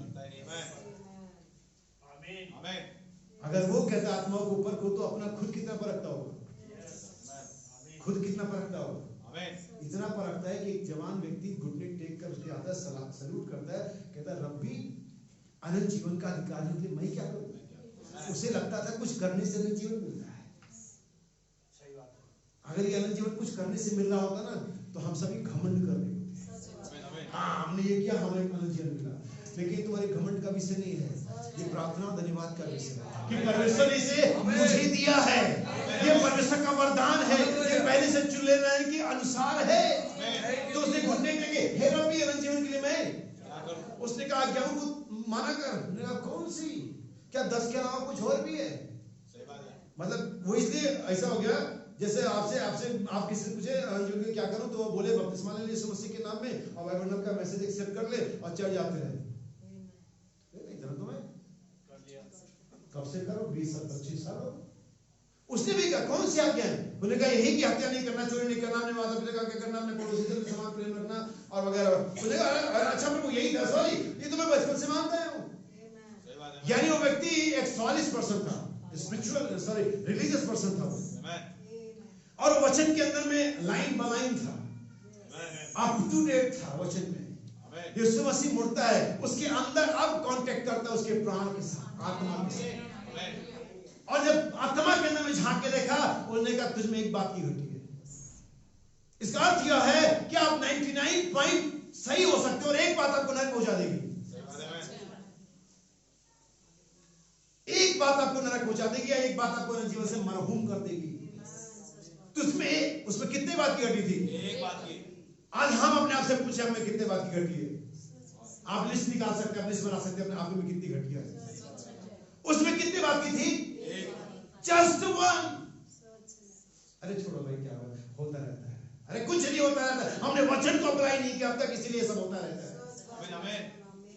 जिस दिन हम वचन को अप्लाई करेंगे सब कुछ होता नहीं रहेगा, और ये होता ही नहीं रहेगा। कभी ना कभी इसको खत्म करना है, और शायद वो समय आप पहुंचा कभी इसे खत्म करें। हालेलुया। आप समझ में क्या कह रहा हूं? सुनिए, भक्ति का भेद गंभीर है। किसका? परमेश्वर का। हम इसे पढ़ेंगे परमेश्वर का, गॉड हेड। अर्थात वह जो शरीर में प्रकट हुआ। कौन शरीर में प्रकट हुआ? God was manifest in the flash. English तर्जुमा इस तरह से कहता है, गॉड वह नहीं, यहां पर मामला गोल कर देते ट्रांसलेट करने वाले। गॉड, वो गॉड जो स्पिरिट है, वो गॉड जो इनविजिबल है, वो गॉड जो ऑलमाइटी है, वो गॉड जो सब कुछ कर सकता है, वो गॉड एलोहिम गॉड, सर्वशक्तिमान परमेश्वर, यहोवा परमेश्वर, यहोवा जो शरीर में spirit become flesh, word become flesh. असली तर्जुमा क्या है? सही इसका पढ़ते वचन देदारी हुआ इनकारनेट। एक्चुअली इनकारनेट सही तर्जुमा है टेबरनिकल, डेरा किया। सही हिंदी तर्जुमा इसका हमारे बीच में डेरा किया, टेबरनिकल्ड हुआ। जैसे कि वो टेबरनिकल था जो मूसा के अंदर, अगर देखें तो हमारी देह परमेश्वर और मूसा के अंदर मुंह सेम पैटर्न है। उस मूसा के अंदर मुंह में कितने भाग है? 3 भाग है। हम सभी जानते हैं, पहला आउटर कोर्ट है, फिर होली प्लेस है, फिर मोस्ट होली प्लेस है। और होली प्लेस और मोस्ट होली प्लेस के बीच में एक थिक कर्टन है, और वो कर्टन जानवरों के चमड़े से बनाया जाता है, और वो कर्टन परमेश्वर की प्रेजेंस को दुनिया के लिए रोकता है, और वही कर्टन महायाजक के लिए परमेश्वर की प्रेजेंस को ओपन करता है। और नबी कहते हैं थिक कर्टन, वो चमड़ा मेरी और आपकी देह है। और हमारे आउटर कोर्ट बाहर तक किसी की पहुंच हो सकती है, लेकिन होली प्लेस में सभी नहीं जा सकते। होली प्लेस में सिर्फ प्रीस्ट और सारे जो याजक वही जाते हैं, जो एक निश्चित घराने के होते हैं। लेकिन हम जानते हैं उस साइडों में एक प्रॉब्लम थी, पृथ्वी में एक प्रॉब्लम थी कि उस होली प्लेस में जाने के लिए आपको किसी निश्चित कुटुंब का होना चाहिए था, किसी निश्चित जाति का होना चाहिए था, किसी निश्चित ट्राइब का होना चाहिए था। लेकिन यीशु मसीह के पास जाने के ऐसा कुछ भी बाउंडेशन नहीं है। ऐसी कोई बाध्यता नहीं है कि आप किस घराने से हैं, किस जाति से, किस राज्य से, किस देश से, अनपढ़ है, गवाह, कोई हर एक जो चाहे आए। हालेलुया। सो याद रखिए परमेश्वर का भेद यहोवा शरीर में, इसीलिए अभी आपको समझना कि आत्माओं को परखना है। देह का रोल क्या हम अभी जानने वाले हैं। सुनिए, जो शरीर में प्रकट हुआ आत्मा में धर्मी ठहरा। कहां धर्मी ठहरा? यीशु मसीह का लालन पालन 30 साल तक कैसे हुआ था? व्यवस्था के अनुसार नहीं हुआ था, नहीं हुआ था, नहीं हुआ था? बताओ, हुआ था क्या? उसका घटना व्यवस्था के अनुसार था? क्या निर्माण में व्यवस्था घर के अनुसार रहा? क्या उसका बपतिस्मा व्यवस्था के अनुसार हुआ? क्या और व्यवस्था के अनुसार किया? यस, बाइबल कहती है कस्टम। लेकिन बाइबल ये नहीं कहती कि अपने शरीर के काम में धर्मी ठहरा। बाइबल यह नहीं कहती वो शरीर में धर्मी ठहरा, लेकिन बाइबल यह कहती है वो आत्मा में धर्मी ठहरा, क्योंकि परमेश्वर की जो अप्रोच थी वो आपके स्पिरिट के साथ थी। अब आप कहेंगे भाई हम लोग फिर देह में कुछ भी करें, वेट, ऐसे कैसे कुछ भी करें? वो आत्मा तुम्हारी उस देह पर घमंड करनी चाहिए। नबी कहते थे परमेश्वर ने आदम को बनाया और सिखा फलो फूलो पृथ्वी भले से अपने अधिकार में कर लो, तो नबी कहते वे तो बॉडी नहीं थे, वो तो अनटचेबल थे, वो तो कैसे गवर्न करते पृथ्वी पर, वो कैसे सबका अगुवाई करते, क्योंकि देह उन्हें नहीं था। बाइबल में कहता है परमेश्वर का आत्मा इस प्रकार कलीसिया को अगुवाई करता है। क्या कभी आपको दिखता है? नहीं ना? फिर भी तो आप जानते हैं और आप बिलीव करते अगुवाई कर रहा है। Hallelujah, presence. मुस्कुराइए, आप कैमरे की नजर में है। कौन देख रहा है? कोई नहीं। एक यांत्रिक एक टेक्नोलॉजी आपको देख रही है और आप सामान्य व्यवहार करना चाहते हैं। हर जगह कैमरे लगे हैं। आप भूल जाइए कि हम कैमरे नहीं है, आप मत भूल, गूगल के पास वो कैमरा है सैटेलाइट पे जो इस मीटिंग को भी देख रहा है। आप जो लोग भी घरों में सीसीटीवी कैमरे लगाते हैं या मॉल में या होटल्स में लगते हैं, वो सब कनेक्टेड होते हैं उनके साथ। मैंने गूगल पर ये ऐसे सीक्रेट वीडियोस देखी है। हो सकता है आपको लगता है सारी खरीद से कंपनी वाले देखते हैं, ऐसा कुछ भी नहीं है, ऐसा कुछ भी नहीं है। अगर शैतान उस अंतरिक्ष से बैठ करके हम पे नजर रख सकता है कि आप कहाँ हैं और क्या कर रहे हैं, आपकी दिन भर की एक्टिविटीज क्या है, आप जाइए, आप तो नॉर्मली आप जितने भी लोग सैटेलाइट जीपीएस इस्तेमाल करते हैं वो सब दिख जाएंगे। तो परमेश्वर थोड़ा उससे और भी ऊपर है, और वो शैतान हमें देख रहा है और वो शैतान को देख रहा है। और कह रहा है बेटे तू क्या देख रहा है, मैं तुझे भी देख रहा हूँ, तू देखता रहा जो तुझे देख। याद रखिए बाइबल कहती है परमेश्वर देह और आत्मा में धर्मी ठहरा। अब यहाँ पर तीन चीजें, आत्मा, प्राण और देह। या हम कहेंगे प्राण, आत्मा, प्राण और देह। और हम देखते हैं कि टैबरनेकल के भी तीन पार्ट थे, हमारी देह के भी तीन हिस्से हैं। जैसा कि हमने पहला थिमुथियुस 5:23 पढ़ा मैंने। आमीन। अब देखिए सबसे अंदर वाला हिस्सा कौन सा है? प्राण। उसके बाद दूसरा हिस्सा कौन सा है? आत्मा। उसके बाद तीसरा हिस्सा कौन सा है? जो दिखाई देता है, हमारा आउटर कोट हमारी बॉडी है। हमारा जो इनर सर्कल है या होली प्लेस है वो हमारी आत्मा है। इसलिए कहते हैं अपनी आत्मा के विषय में चौकस रहो, देह के विषय में नहीं। बाइबल देह का चिंता करने के बारे में बात नहीं करती, बाइबल आत्मा के बारे में चिंता करती। उनसे मत डरो जो देह का नाश कर सकते हैं, क्योंकि मैं तुम्हारे देह के लिए अप्रोच नहीं कर रहा हूं। आपके पास एक मिस्ट्री, एक रेवलेशन है। आप जानते हैं आपकी देह जो आपकी है, ये आपकी वास्तव में ओरिजिनल है या नेगेटिव है। बाइबल हम कहते हैं ये नेगेटिव है, कहीं पॉजिटिव है। आप सभी बहुत सारे लोग मेडिकल लाइन से, एक टेक्नोलॉजी होती है इसको बोलते हैं एक्स रे। मैं एक्स और रे को अलग कर देता हूँ। एक्स मतलब दूसरा कोई और, रे मतलब एक किरण। तो वो एक्स रे क्यों है, खाली रे क्यों नहीं? क्योंकि हमारे पास एक है। हम मरे हुए व्यक्ति का एक्स रे करके दिखाओ, क्योंकि उसमें कोई किरण नहीं है। वो जो व्यक्ति मर गया उसका एक्स रे नहीं हो सकता, क्योंकि उसमें कोई किरण, अगर एक किरण इधर है तभी एक्स रे हो सकता है। ये नेगेटिव है। बाइबल कहती है जैसे हमारा पृथ्वी पर का डेरा टैबरनेकल गिराया जाएगा वैसे में एक और मिलेगा, वहां पर एक पॉजिटिव है। हालेलुया। इसीलिए परमेश्वर ने पवित्र आत्मा दिया ताकि पवित्र आत्मा इस बॉडी को जो सॉलिस है, जो मरणहार है, जिसमें हर प्रकार का पाप बसा हुआ है, इस पर गवर्न करे, जैसे परमेश्वर का आत्मा कलीसिया पर गवर्न करता है। क्या समझ पाए? छोड़ दीजिए इसके बारे में, कुछ कोट्स पढ़ते भाई के साथ। और इससे पहले भाई पढ़े, मैं कुछ कोट्स यहाँ पर पढ़ता हूँ। संदेश है प्रेत आत्मा शास्त्र, इसका फिजिकल रिलम है, धार्मिक शारीरिक क्षेत्र है, पेज नंबर 13 है, पैराग्राफ नंबर 40 है। हो सका बहुत सारे लोग कह रहे बहुत देर हो रही है, अभी तो हमने शुरुआत की है। हालेलुया। बहुत से जगह में लोग कहते हैं वहां पर 3-3 घंटे का प्रचार होता है। ओके, होने दो। अगर मैं 5 मिनट में वो बात समझाने में सफल हो जाता हूँ जो 3 घंटे में समझाई सकती है, तो ये मेरी सफलता होगी। अगर आप 3 घंटे प्रचार करते हो, लोगों के पास लाइफ ना हो, तो उसका भी कोई फर्क नहीं है। दुनिया का सबसे पहला प्रचार जो पवित्र आत्मा के अंतर्गत वो 20 मिनट का था, और उस 20 मिनट के प्रचार ने 3000 लोगों को बपतिस्मा दिलवाया। उस 20 मिनट के प्रचार ने लोगों को सोचने लगे उसके हे भाई हम क्या करें, जस्ट 20 मिनट। बाइबल में हमारा कहते हैं 20 मिनट का आत्मा से भरा प्रचार 8 घंटे के हार्ड वर्क से भरा के ऊपर होता है। और इसे एक प्रचारक जो इसे करता है वो जानता है। बाइबल में यहाँ पर कहते हैं, ध्यान सुनिएगा, जितनी बातें मैंने समझाई हैं, अगर आपके दिमाग में बातें क्रम से आप इसे समझ जाएंगे। बाइबल हम कहते हैं, आइए हम मृत्यु वाले पक्ष को, डेथ साइड के बारे में बात करें। देखिए, एक मनुष्य उस प्रकार की अवस्था में, उस प्रकार की स्थिति में कभी कैसे बीमार हो सकता था। ऐसा इसलिए होता है क्योंकि अभी तक हमारे पास शरीर का छुटकारा नहीं है। हमारे प्राण और हमारी आत्मा छुटकारा पाई हुई है, लेकिन बाइबल हम कहते हैं अभी तक हमारा शरीर छुटकारा नहीं पाया हुआ। ये अंतिम तो नहीं मिल पाता है। जब अंतिम तारीख फूकी जाती है तब बाइबल कहते हैं हम बदल जाते हैं, लेकिन अभी तक हम अपनी छुटकारा को ही प्राण और आत्मा के साथ इस शरीर में हैं। और यही वजह है कि हमारे बहुत अच्छे और बहुत रीजनेबल होने के बाद भी, बहुत बढ़िया होने के बाद भी हमारे जीवन में अप एंड डाउन आते हैं, हमारे जीवन में गिरावट आती है, कभी कभी कुछ ना कुछ तो माइनस हो जाता है, क्योंकि हमारी देह छुटकारा पाई हुई नहीं है। बाइबल हम कहते हैं इसलिए कि हमारी देह का भी छुटकारा नहीं हुआ। आपकी देह का छुटकारा नहीं हुआ है, इससे कोई मतलब नहीं कि आप कितने अधिक भले हैं, काइंडनेस, आप कितने भक्त हैं, आप कितने पवित्र हैं, आपके पास कितना अधिक पवित्र आत्मा है।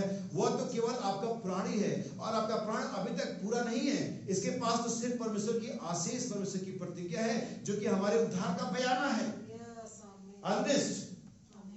ये हमारे पास अभी तो सिर्फ बयान है, परंतु यदि हमारे पास पुनरुत्थान का बयान ना हो और हमारे पास कोई दिव्य चंगाई ना हो, तो हमारे पास कोई आश्वासन नहीं होता है। तो शब्दों में कि अगर हमारे पास कोई डिवाइन हीलिंग नहीं है, तो हम ये नहीं कह सकते कि हम दिव्य चंगाई में या पुनरुत्थान में जा रहे हैं, क्योंकि पुनरुत्थान में जाने से पहले दिव्य चंगाई एक बयाना है कि परमेश्वर आपके शरीर को ही बदलने जा रहा है। ऐसे ही आपकी आत्मा का छुटकारा पाए जाने का एक निशान यह होगा कि वो आत्मा जो छुटकारा पाई हुई है वो आपके शरीर पर गवर्न करेगी, नियंत्रण रखेगी। यीशु मसीह ने अपने फ्लैश विल को हमेशा कंट्रोल में रखा। उसने कहा पिता मेरी इच्छा है कि कटोरा टल जाए, हिज फ्लैश विल, उसके देह की इच्छा, लेकिन तो अभी मेरी नहीं, लेकिन तेरी इच्छा पूरी हो। अगर आप पढ़ेंगे इब्रानियों के पत्री 10 अध्याय, आइए इसे इंग्लिश से पढ़े, हिब्रू चैप्टर 10 वर्स 20 मेरे ख्याल से, हिब्रू चैप्टर 10 वर्स 20 इंग्लिश में पढ़ेंगे हम इसे।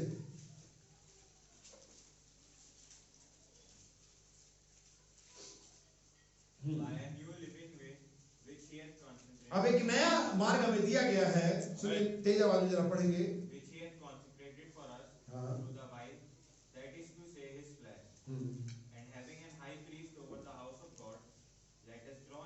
वर्स 20 फिर से पढ़े।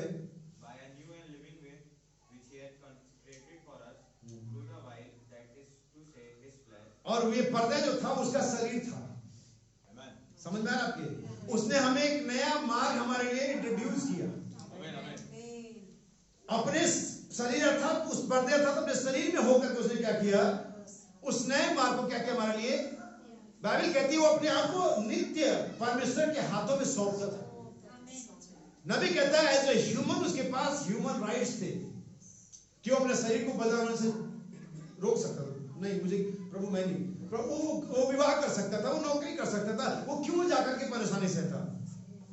लेकिन बाइबल कहती है उसने हमारे लिए सब कुछ किया। इस बाइबल में कहते हैं अगर आपके पास दिव्य चंगाई नहीं है तो आपके पास कोई पुनरुत्थान भी नहीं है, क्योंकि दिव्य चंगाई पुनरुत्थान का बयाना है। सुनिए दूसरे शब्दों में आगे, हमारे पास कोई आश्वासन नहीं होगा या हमारे पास प्रमाणित करने के पुनरुत्थान है, कुछ नहीं होता है। यानी कि दिव्य चंगाई इस बात का प्रमाण है कि हमारा पुनरुत्थान होने जा रहा है, और इस बात का प्रमाण कि हमारी आत्मा छुटकारा पाई हुई है यह है कि हमारा शरीर उस आत्मा के नियंत्रण में रहेगा। एग्जाम्पल के तौर पर समझाता हूँ क्योंकि मेरे पास बहुत ज्यादा ज्ञान नहीं है। जब इजरायली मिस्र से निकले थे, याद रखिए कि इजरायली मिस्र से निकलना ये काफी नहीं था, उन इजरायली मिस्र निकलना भी जरूरी था। बहुत सारी बार हम संस्था और समाज तमाम चीजें छोड़ के जाते, लेकिन हम उसी माइंडसेट के साथ रहते हैं। तो इजरायली तो निकल गए, लेकिन अगर आप ध्यान दें तो हम पर 2 टाइप ऑफ ग्रुप्स था। हम उसे 2 तरह के झुंड को अलग से अलग करते, और एक तरफ 2 व्यक्ति को रखते और एक तरफ शेष को रखते। 2 यहोशू और कालेब, शेष 20 लाख। क्या कंपैरिजन, इसीलिए बाइबल में इसी रेशियो पर संदेश प्रचार करते हैं 10 लाख में से 1। आमीन, आप समझ रहे मेरी बात? सो बाइबल में कहते हैं हम पर 2 है और हम पर 20 लाख अलग है। आप ये मत सोचिए कि आपकी जो आप जिस प्रकार से सोच रहे हैं उस प्रकार से कोई नहीं सोचने वाला। इसकी बहुत कम चांस है, बहुत कम सपोर्ट है, माइनॉरिटी। डोंट वरी, आप है ना। मैं आपको एक और बताता हूँ, बहुत सारे आपने सुना एक व्यक्ति के लिए कलीसिया चंगाई नहीं पाती है। ओके, मैं इस बात का समर्थन करता हूँ, सही है, लेकिन आपको एक इसका अपोजिट दिखाता हूँ। जैसा कि मैंने बताया था कि अब्राहम की वजह से सारा बच गई, ओके, अब्राहम की वजह से कौन बच गई? लेकिन आप जानते हैं जिपोरा की वजह से मूसा बच गया। ये वाला कम प्रचार होता है।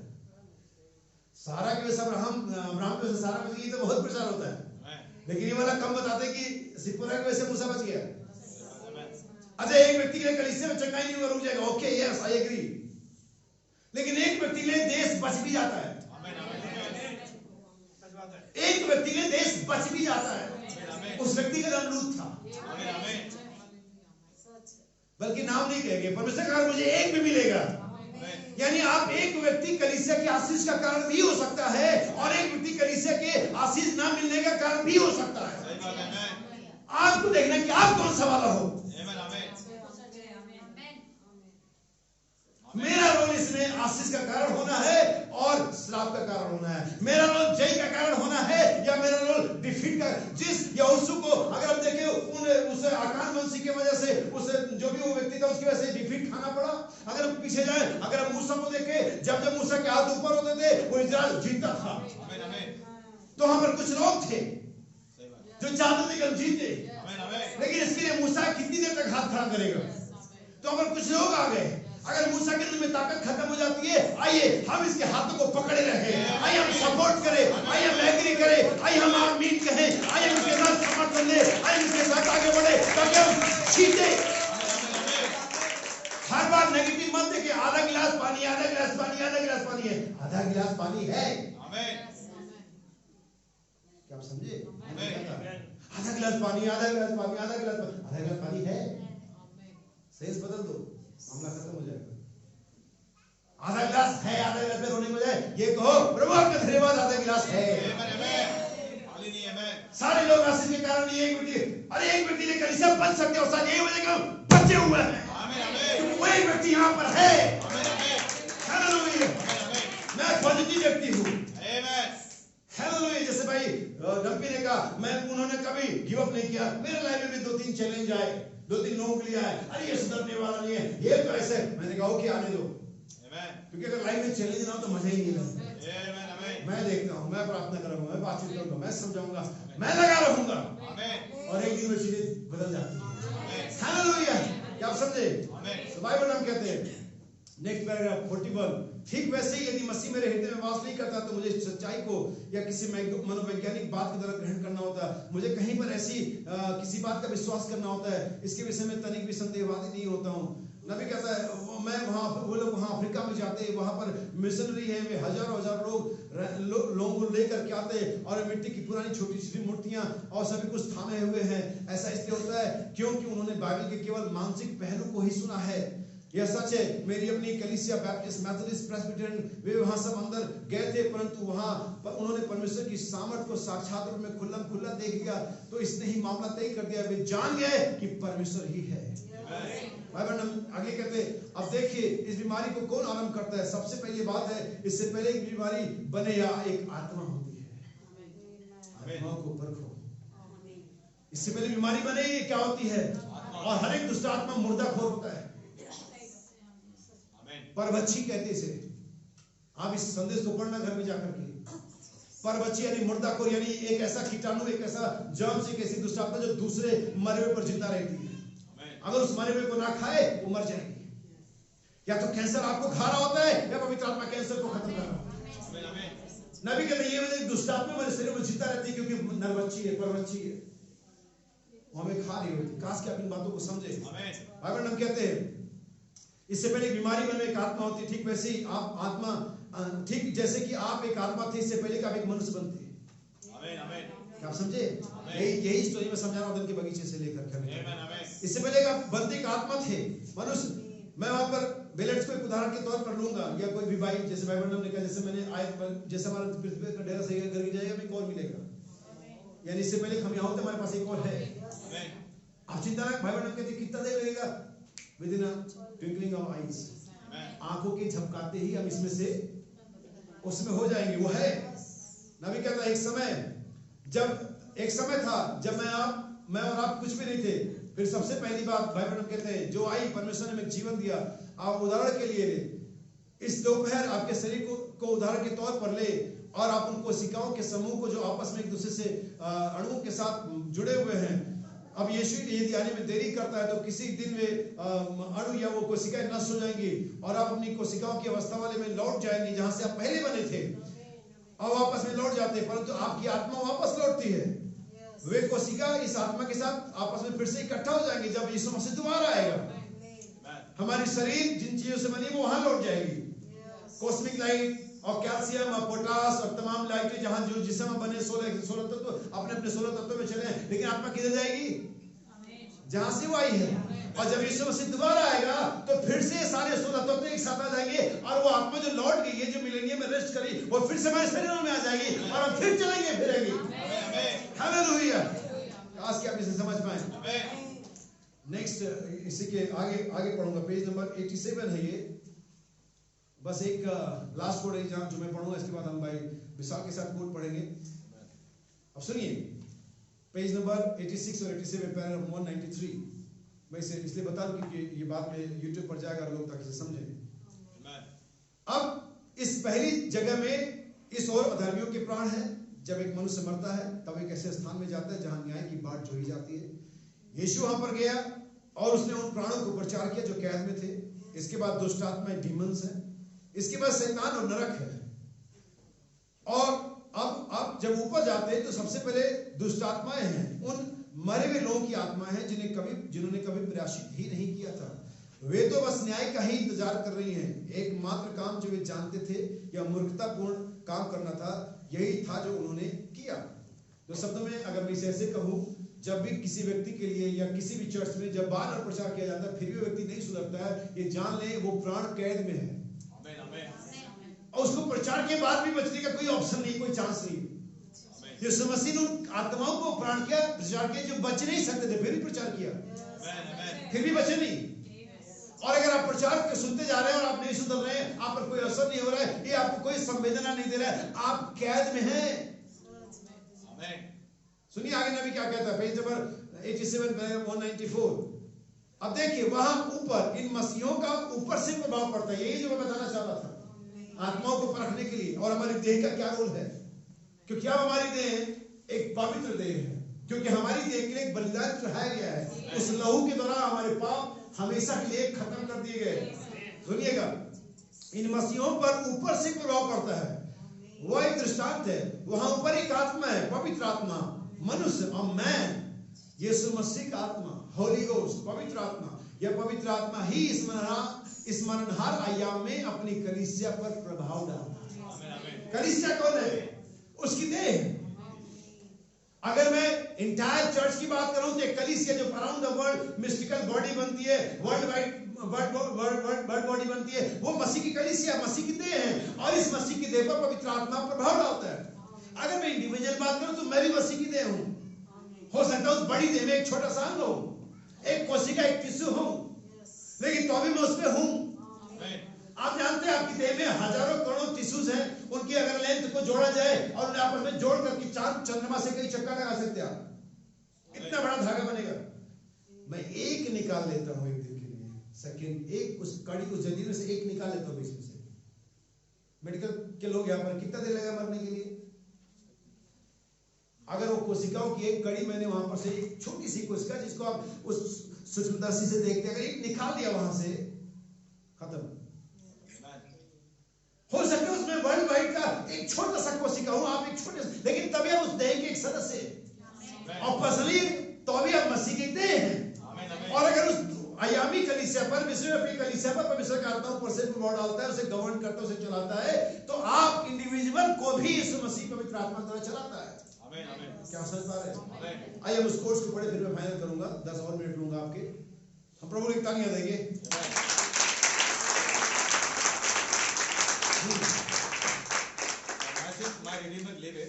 मेरा छुड़ाने वाला जीवित है संदेश में। He is already here with us now. और भाई बहन कहते हैं वो पहले से हमारे पास यहाँ मौजूद है। Now today just imagine that his presence being here today. और आप बस कल्पना करिए उसकी उपस्थिति को आज इस सुबह में। The Lord Jesus is another world. भाई बहन यहाँ पर एक कह रहे हैं कि यीशु मसीह एक और दुनिया में या एक और आयाम में है, or another dimension आयाम में right here today. और ठीक यहाँ पर in a form of लेकिन spirit. हो सकता है आप उसे देख नहीं पा रहे हो। Amen, amen. कौन सी फॉर्म में? Spirit. स्पिरिट फॉर्म में। Amen, परमेश्वर को कभी किसी ने, क्योंकि परमेश्वर आत्मा है। amen, लेकिन फिर से मैं बाइबल की आयत कोट करूं कि परमेश्वर के पुत्र ने उसे प्रकट किया जो कि हैं। amen, amen, खास के आप इन चीजों को समझ जाए, Amen. वही ये कनेक्शन ही आपके मामले को ठीक कर देगा। amen, amen, hallelujah. ठीक उसी पैटर्न पर चल रहा हूं। amen, जिस पैटर्न पर परमेश्वर यीशु मसीह चल रहा है, उसी पैटर्न पर यीशु मसीह और कलीसिया चल रही है। amen, amen. जैसे पिता ने मुझे भेजा, मैं तुम्हें भेज रहा हूँ। जैसे पिता मेरे साथ है, मैं तुम्हारे साथ हूँ, वगैरह वगैरह वगैरह। बाइबल हम कहते हैं यीशु मसीह की कल्पना को, यीशु मसीह को बस्ती को जस्ट इमेजिनेशन करे कि वो एक और अलग आयाम में है, लेकिन यहाँ पर है अभी अपने पवित्र आत्मा के रूप में। सुनिए आगे, He is here today in a form of spirit, पवित्र आत्मा के रूप में आज वो यहाँ है, and his spirit is blending with our spirit. और उसकी आत्मा हमारे आत्मा के साथ ब्लेंड हो गई है, मिल गई है। जैसा मिक्सर में दो चीजों को डालो, ब्लेंड कर दे, Amen. फिर उसमें से दूसरा वाला निकालना Say what, कि amen. अदरक किधर गया और लहसुन किधर गया। जब इन दोनों को ब्लेंड करते ना, आप लोगों ने क्या होगा? Amen. तभी आप ब्लेंड करने के बाद अदरक अलग निकाल के दिखाना और लहसुन अलग निकाल के दिखाना। Amen. बाइबल कहते हैं, भाई हम कहते हैं कि परमेश्वर ने अपनी आत्मा को हमारी आत्मा के साथ ब्लेंड कर दिया है। Amen, amen, amen. आत्माओं को परखो, Amen, amen. ये किसकी आत्मा है? Amen. हालेलुया। सुनिए, But our eyes can't see him because they are still physical yet. आमीन। बाइबल हम कहते हैं लेकिन हमारी आंखें उसे अभी भी नहीं देख सकती। हमारी आंखें, क्योंकि हमारी आंखें इस शरीर में है। Amen, amen. क्या आप जानते हैं हमारे पास दो साइड है, दो आंखें हैं। Amen.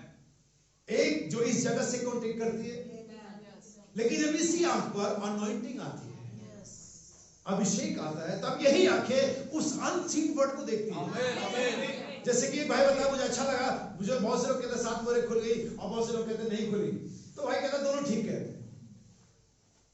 तो भाई ऐसे कैसे कहे कि दोनों सही करें? जो कह रहा है खुली वो भी कह रहा सही है, जो कह रहा है नहीं खुली वो भी सही है। अब ऐसे में जो लोग कहते गर्जनाएं ये है वो भी सही है, जो कहते गर्जनाएं ये नहीं वो भी सही है। तो उसने एक बड़ा बढ़िया एग्जांपल दिया। उसने कहा देखिए, जब एलीशा के सामने आराम की सेना आ गई थी, तब एलीशा गेहजी डर गया। और उसने क्या देखा? उसने घोड़ों को देखा, उसने सवारों को देखा, आराम की सेना देखा। गेहजी ने क्या देखा? आराम की सेना। लेकिन एलीशा ने क्या देखा? परमेश्वर की सेना। दोनों ही ठीक थे। ये इस पर डिपेंड करता है कि आप क्या देख रहे हैं। कल समय तो बहुत गड़बड़ी है, इस पर डिपेंड करता है कि आप क्या आंखों पर क्या है। Amen, amen. दोनों ही सही है, Amen. दोनों ही सही है। Amen. आराम की सेना देखने वाला भी सही बोल रहा है, झूठ नहीं बोल रहा है, आराम की सेना है। और जो परमेश्वर की सेना देख रहे हैं वो भी कह रहे हैं परमेश्वर की सेना है। Amen. हम कहते हैं कलीसिया में प्रॉब्लम है, कलीसिया में गड़बड़ी है, ओके है। मैं कहते हैं यीशु मसीह यहाँ है। अब आप क्या देख पाते हैं? यहाँ पर है। Amen. सुनिए आगे, If it would something happen with our physical eyes, that we could see him vision. अब हमारी आंखों के साथ जो दुनियावी आंखें, हमारे साथ कुछ ऐसा होना चाहिए कि हम दर्शन देख सके, Amen, amen, amen. या हम उस अनसीन वर्ड को देख सके। Amen, amen. क्या आप जानते हैं सर, इसको मैंने बहुत पहले विक्टिस की मीटिंग में प्रचार किया था।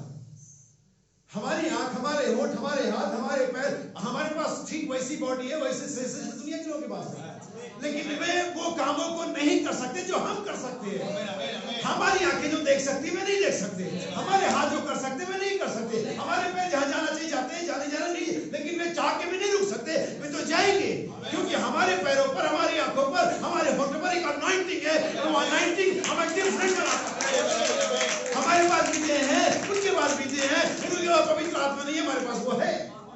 पवित्र आत्मा गवर्न कर रहा है। और नबी कहते हैं परमेश्वर ऐसी कलीसिया को पा लेता है जहां पवित्र आत्मा फ्रीली फ्लो करता है, तब परमेश्वर प्रकट होगा। लेकिन हमारी देह परमेश्वर के आत्मा के फ्लो में, परमेश्वर के आत्मा के कार्य में बाधा बनती है।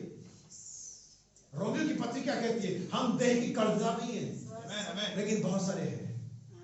काश में ऊपर पहुंच गए रोमियो की पत्री तक। सुनिए, But he is here just as visible, just as real.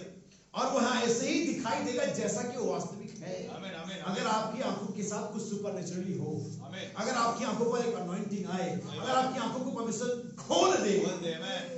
हमारी इन आंखों को डॉक्टर खोल सकता है, लेकिन उन आंखों को जो परमेश्वर के सामान को, काम को देख सके, उन्हें परमेश्वर खोले। Amen, amen.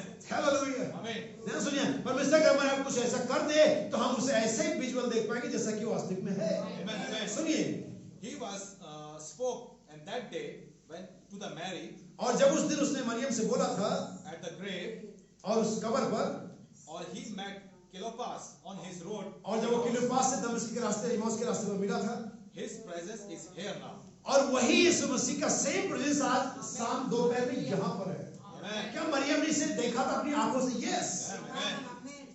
क्या क्लियोपास ने उसे सुना था? यस। Amen. Amen. और नबी कहता है अगर हमारी आंखों के पास पर भी ऐसा अनॉइंटिंग आ जाए, हम उसे वैसा अनुभव कर सकते हैं जैसा मरियम ने ग्रेव पर किया था और उस क्लियोपास ने इमाउस के रास्ते पर किया था।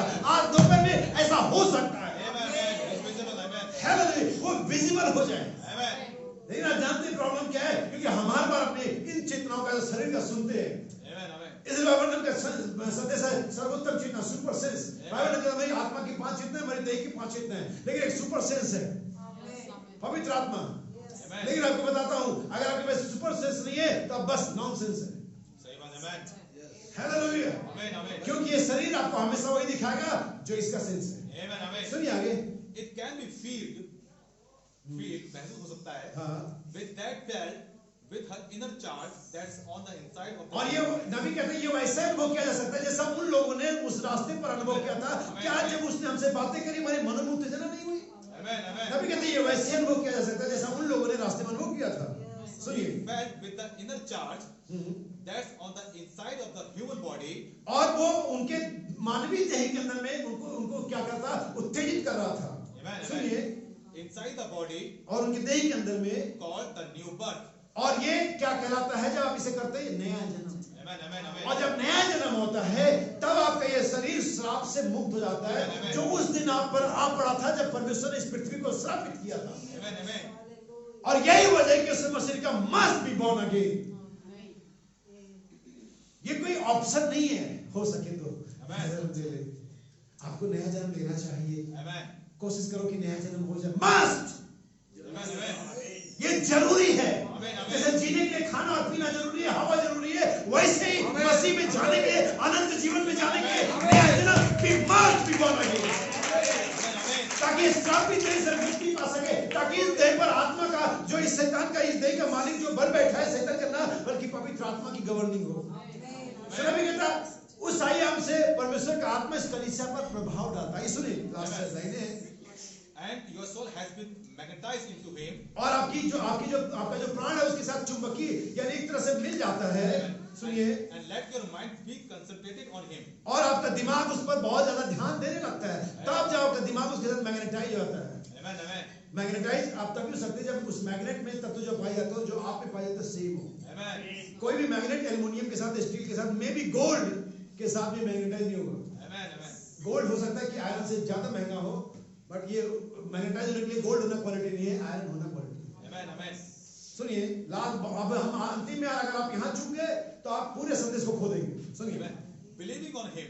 उस पर विश्वास करें, After a while, something a reality. और जब तक कि कुछ ऐसा ना हो जाए कि वास्तविकता जैसा हो। Amen. You can feel something sweet over your being. और हो सकता है और ऐसा करके आप अपने बीच में कुछ अच्छा मधुर अनुभव करेंगे, And that's the vindication of his resurrection. और यही उसके यहाँ होने का प्रमाण होगा। Amen. Amen. जब तक आप उसको महसूस ना करें, जब तक आपको उत्तेजित ना करें, जब तक आप कुछ अच्छा सा अनुभव ना कर रहे, yes Lord he is me, जिसे आपने बचाया, जब ये अनुभव आने लगता है इसका मतलब होता है कि परिस्थिति समस्या आपके मध्य में आ गया है, वो आपको अच्छा अनुभव में रहने लगता है, वो आपको शांति करता है, वो आपको रिवाइव करता है, वो आपके अंदर फेथ डाल देता है। हालेलुया। Amen. तब इसका मतलब होता है कि यीशु मसीह जो यीशु मसीह यहाँ पर है। Amen. क्या कुछ बाकी है? Next quote. The life of the devil. हाँ, ये एक संदेश है मेमना और पिंडुक। And the Holy Spirit falls into a meeting. और पवित्र आत्मा कलीसियाओं में सभाओं में आता है, And something that believers और कुछ विश्वासियों के साथ and unbelievers और अविश्वासी, worship by the same Spirit. और जब पवित्र आत्मा कलीसिया में आता है तो विश्वासी उसी एक आत्मा द्वारा आराधना करते हैं। But the fruit of the Spirit, लेकिन आत्मा का फल amen, हाँ। proves ये प्रमाणित करता है that you are not the reaction of the Spirit. कि आपने उससे पवित्र आत्मा का ऊपर में क्या प्रतिक्रिया दी है। Amen. Amen. ये दिखाता है कि आत्मा का जो फल है वो इस प्रक्रिया को दिखाता है वास्तव में। सुनिए। Not to the speak with tongues, और आत्मा अन्य भाषा में बोलने से नहीं, not to the shout चिल्लाना नहीं, that goes into two, that all go with it, और ये सब वहां पर हो But जाएगा, unless the fruit of the Spirit लेकिन जब तक कि आत्मा के फल नहीं आते bears record with God's word. जो कि परमेश्वर के वचन के साथ अपने साझे को या रिकॉर्ड को रखते हैं, सहमत होते हैं। Amen. आत्मा का फल परमेश्वर के वचन का सहमत होगा। Amen. सुनिए, You have just got the outward demonstration. आपके पास एक बाहरी प्रकटीकरण होना ही चाहिए। Amen. Amen. ये मधुर डायलॉग, प्रभु मेरे हृदय को जानता है, बंद करे बकवास। Amen. Outer demonstration, Amen. लहू तो आपके बाहरी आनंदों पर लगेगा, Amen. Amen. Amen. अंदर नहीं लगेगा। प्रभु मेरा हृदय जानता है। सही बात है। हमें हृदय जानने वाले मसीह नहीं चाहिए, हमें दिखने वाले मसीह चाहिए। Amen. Amen. सूरज एक दिन ना निकले और अंदर से आपको फोन करे, हमें आज सोच रहा था दूर, तुम मान लो कि मैं उग गया, सही बात है। मान लो मैं उग गया, काम चलेगा आपका? बिल्कुल नहीं। प्रभु मेरा हृदय जानता है, तुम्हारा काम भी जाने दो, तुम्हारा काम भी जाने दो। आइए हम आखिर धरे रोमियो की पत्री 8 अध्याय 7 से लेकर के 12 तक पढ़ेंगे। Roman chapter 7 verse 12 to 7 to 12। तो बस। क्या कहें? क्या व्यवस्था पाप है? क्या व्यवस्था पाप है? कदापि नहीं। वरन बिना व्यवस्था के मैं पाप को नहीं पहचानता। रोमियो 8:7 है। 8:7 हाँ जी। क्योंकि शरीर पर मन लगाना, क्योंकि शरीर पर मन लगाना, अब फिर से वापस आ रहा है शरीर। आमेन। जैसा कि मैं शुरू में बता चुका हूं, आत्माओं को परखो। यीशु मसीह का अप्रोच शरीर के साथ कभी नहीं था, आत्मा के साथ था। आमेन। चाहे वो विचारी स्त्री हो, चाहे वो सामरी स्त्री हो, चाहे वो सुन लेने वाले हो, और चाहे वो फरीसी हो। आमेन। आमीन। आमेन। आमेन। यीशु मसीह ने 3 बातें इसके विषय में कही, देवरात्मा के विषय में। पहला बात है आत्मा तो है, शरीर दुर्बल है। फिर उसने कहा देह किससे घात करने वाला उससे मत डरो, लेकिन उसे जो आत्मा को घात करता है। आमेन। आमेन। आमीन। और फिर उसने कहा यह मत सोचना शरीर के लिए कि क्या खाएंगे क्या पहनेंगे। ओके, आमेन। यानी यहाँ पर यीशु मसीह की फुल थीम क्या है? Focus on your spirit. Amen. और यही वचन कह रहा है, और आज यही हम समझाने के लिए जा रहे हैं। आमेन। आमेन। मैं कैसे जानूंगा कि मैं एक राइट काइंड ऑफ स्पिरिट के अंदर में हूँ? पहले इसीलिए बाइबल कहती है मैं तुम्हारी आत्मा को बदल दूंगा, मैं तुम्हें नई आत्मा दूंगा, मैं तुम्हें पवित्र आत्मा दूंगा। नई आत्मा पवित्र आत्मा में फर्क है।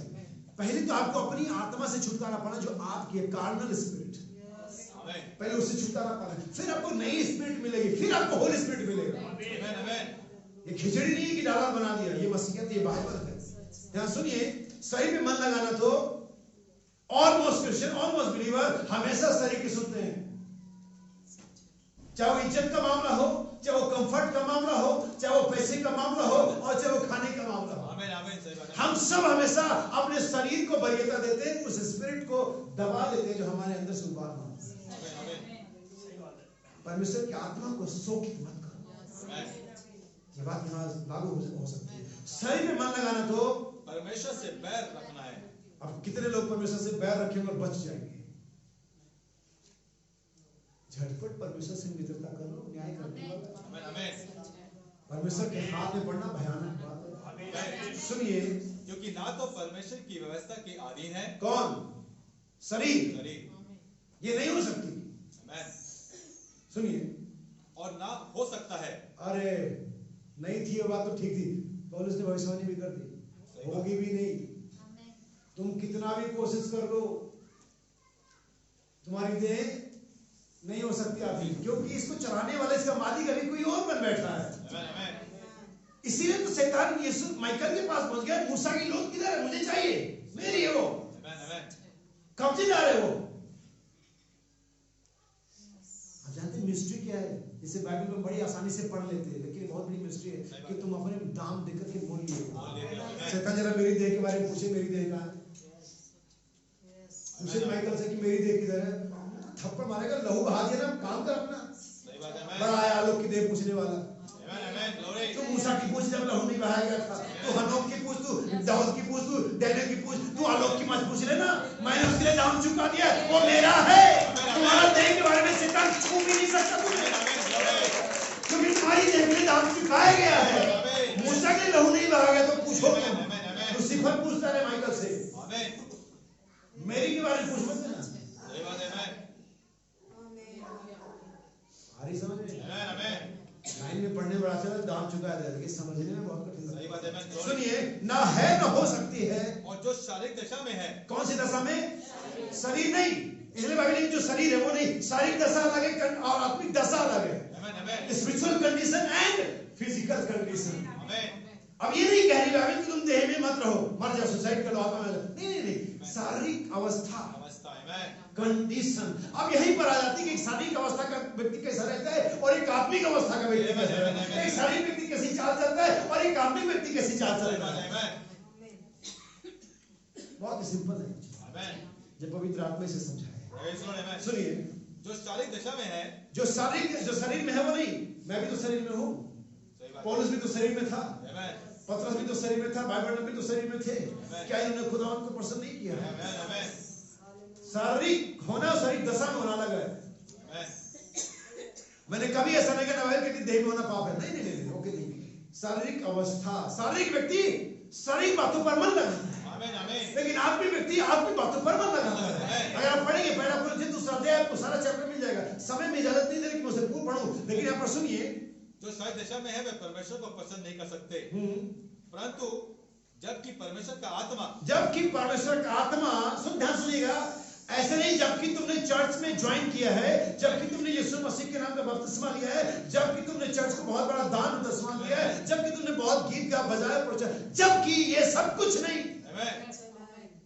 जबकि तुम प्रचारक हो, जबकि तुम पास्टर हो, जबकि तुम डीकन हो रहे हो, जबकि तुम बहुत बढ़िया गाते हो, जबकि तुम बहुत चंगाई कर, नहीं, जबकि कब की परमेश्वर का आत्मा तुम में बसता, आता जाता नहीं है संगे संगे। मैंने बहुत सारे ढोंगियों को बहुत चिल्लाते और गाते हुए देखा, हर जगह चर्च से लेकर के बाहर कन्वेंशन तक, और मिट्टी से बाहर निकलने के बाद ही तू मैं लड़ाई पर उतर जाते। सही बात है, बसता नहीं है, आमेन, डुवेल नहीं करता है, आमेन, फ्लाई करता है। नहीं, इससे काम नहीं चलेगा, इससे आप परमेश्वर के हाथ में नहीं जा पाओगे। सुनिए ध्यान से, जबकि परमेश्वर का आत्मा तुम में बसता है तो तुम शारीरिक दशा में नहीं। अब यहाँ पर आता है आपका फिजिकल होना और फिजिकल कंडीशन में होना। आमेन, आमेन, आमेन। देह में होना कोई मैटर नहीं, कोई गलत नहीं, इससे आप कहीं से किसी, जब तक समय नहीं आता, तुरंत नहीं फूक जाती आपका समय, तब तक तो आप देह में ही रहेंगे। आमेन, आमेन। लेकिन देह में रहना और देह के कामों में लिप्त रहना अलग अलग बात है। आमेन। जबकि परमेश्वर का आत्मा तुम्हें बसता है, ये तुम्हें स्पिरिचुअल बनाता है। आमेन, आमेन। चर्च जाना तुम्हें स्पिरिचुअल नहीं बनाता, आमेन, धार्मिकता के काम तुम्हें स्पिरिचुअल नहीं बनाते, मसीह समाज और मसीह चर्च में होना तुम्हें स्पिरिचुअल नहीं बनाता है। आमेन। जबकि परमेश्वर का आत्मा तुम्हें बसता तो तुम शारीरिक नहीं हो। आमेन, आमेन।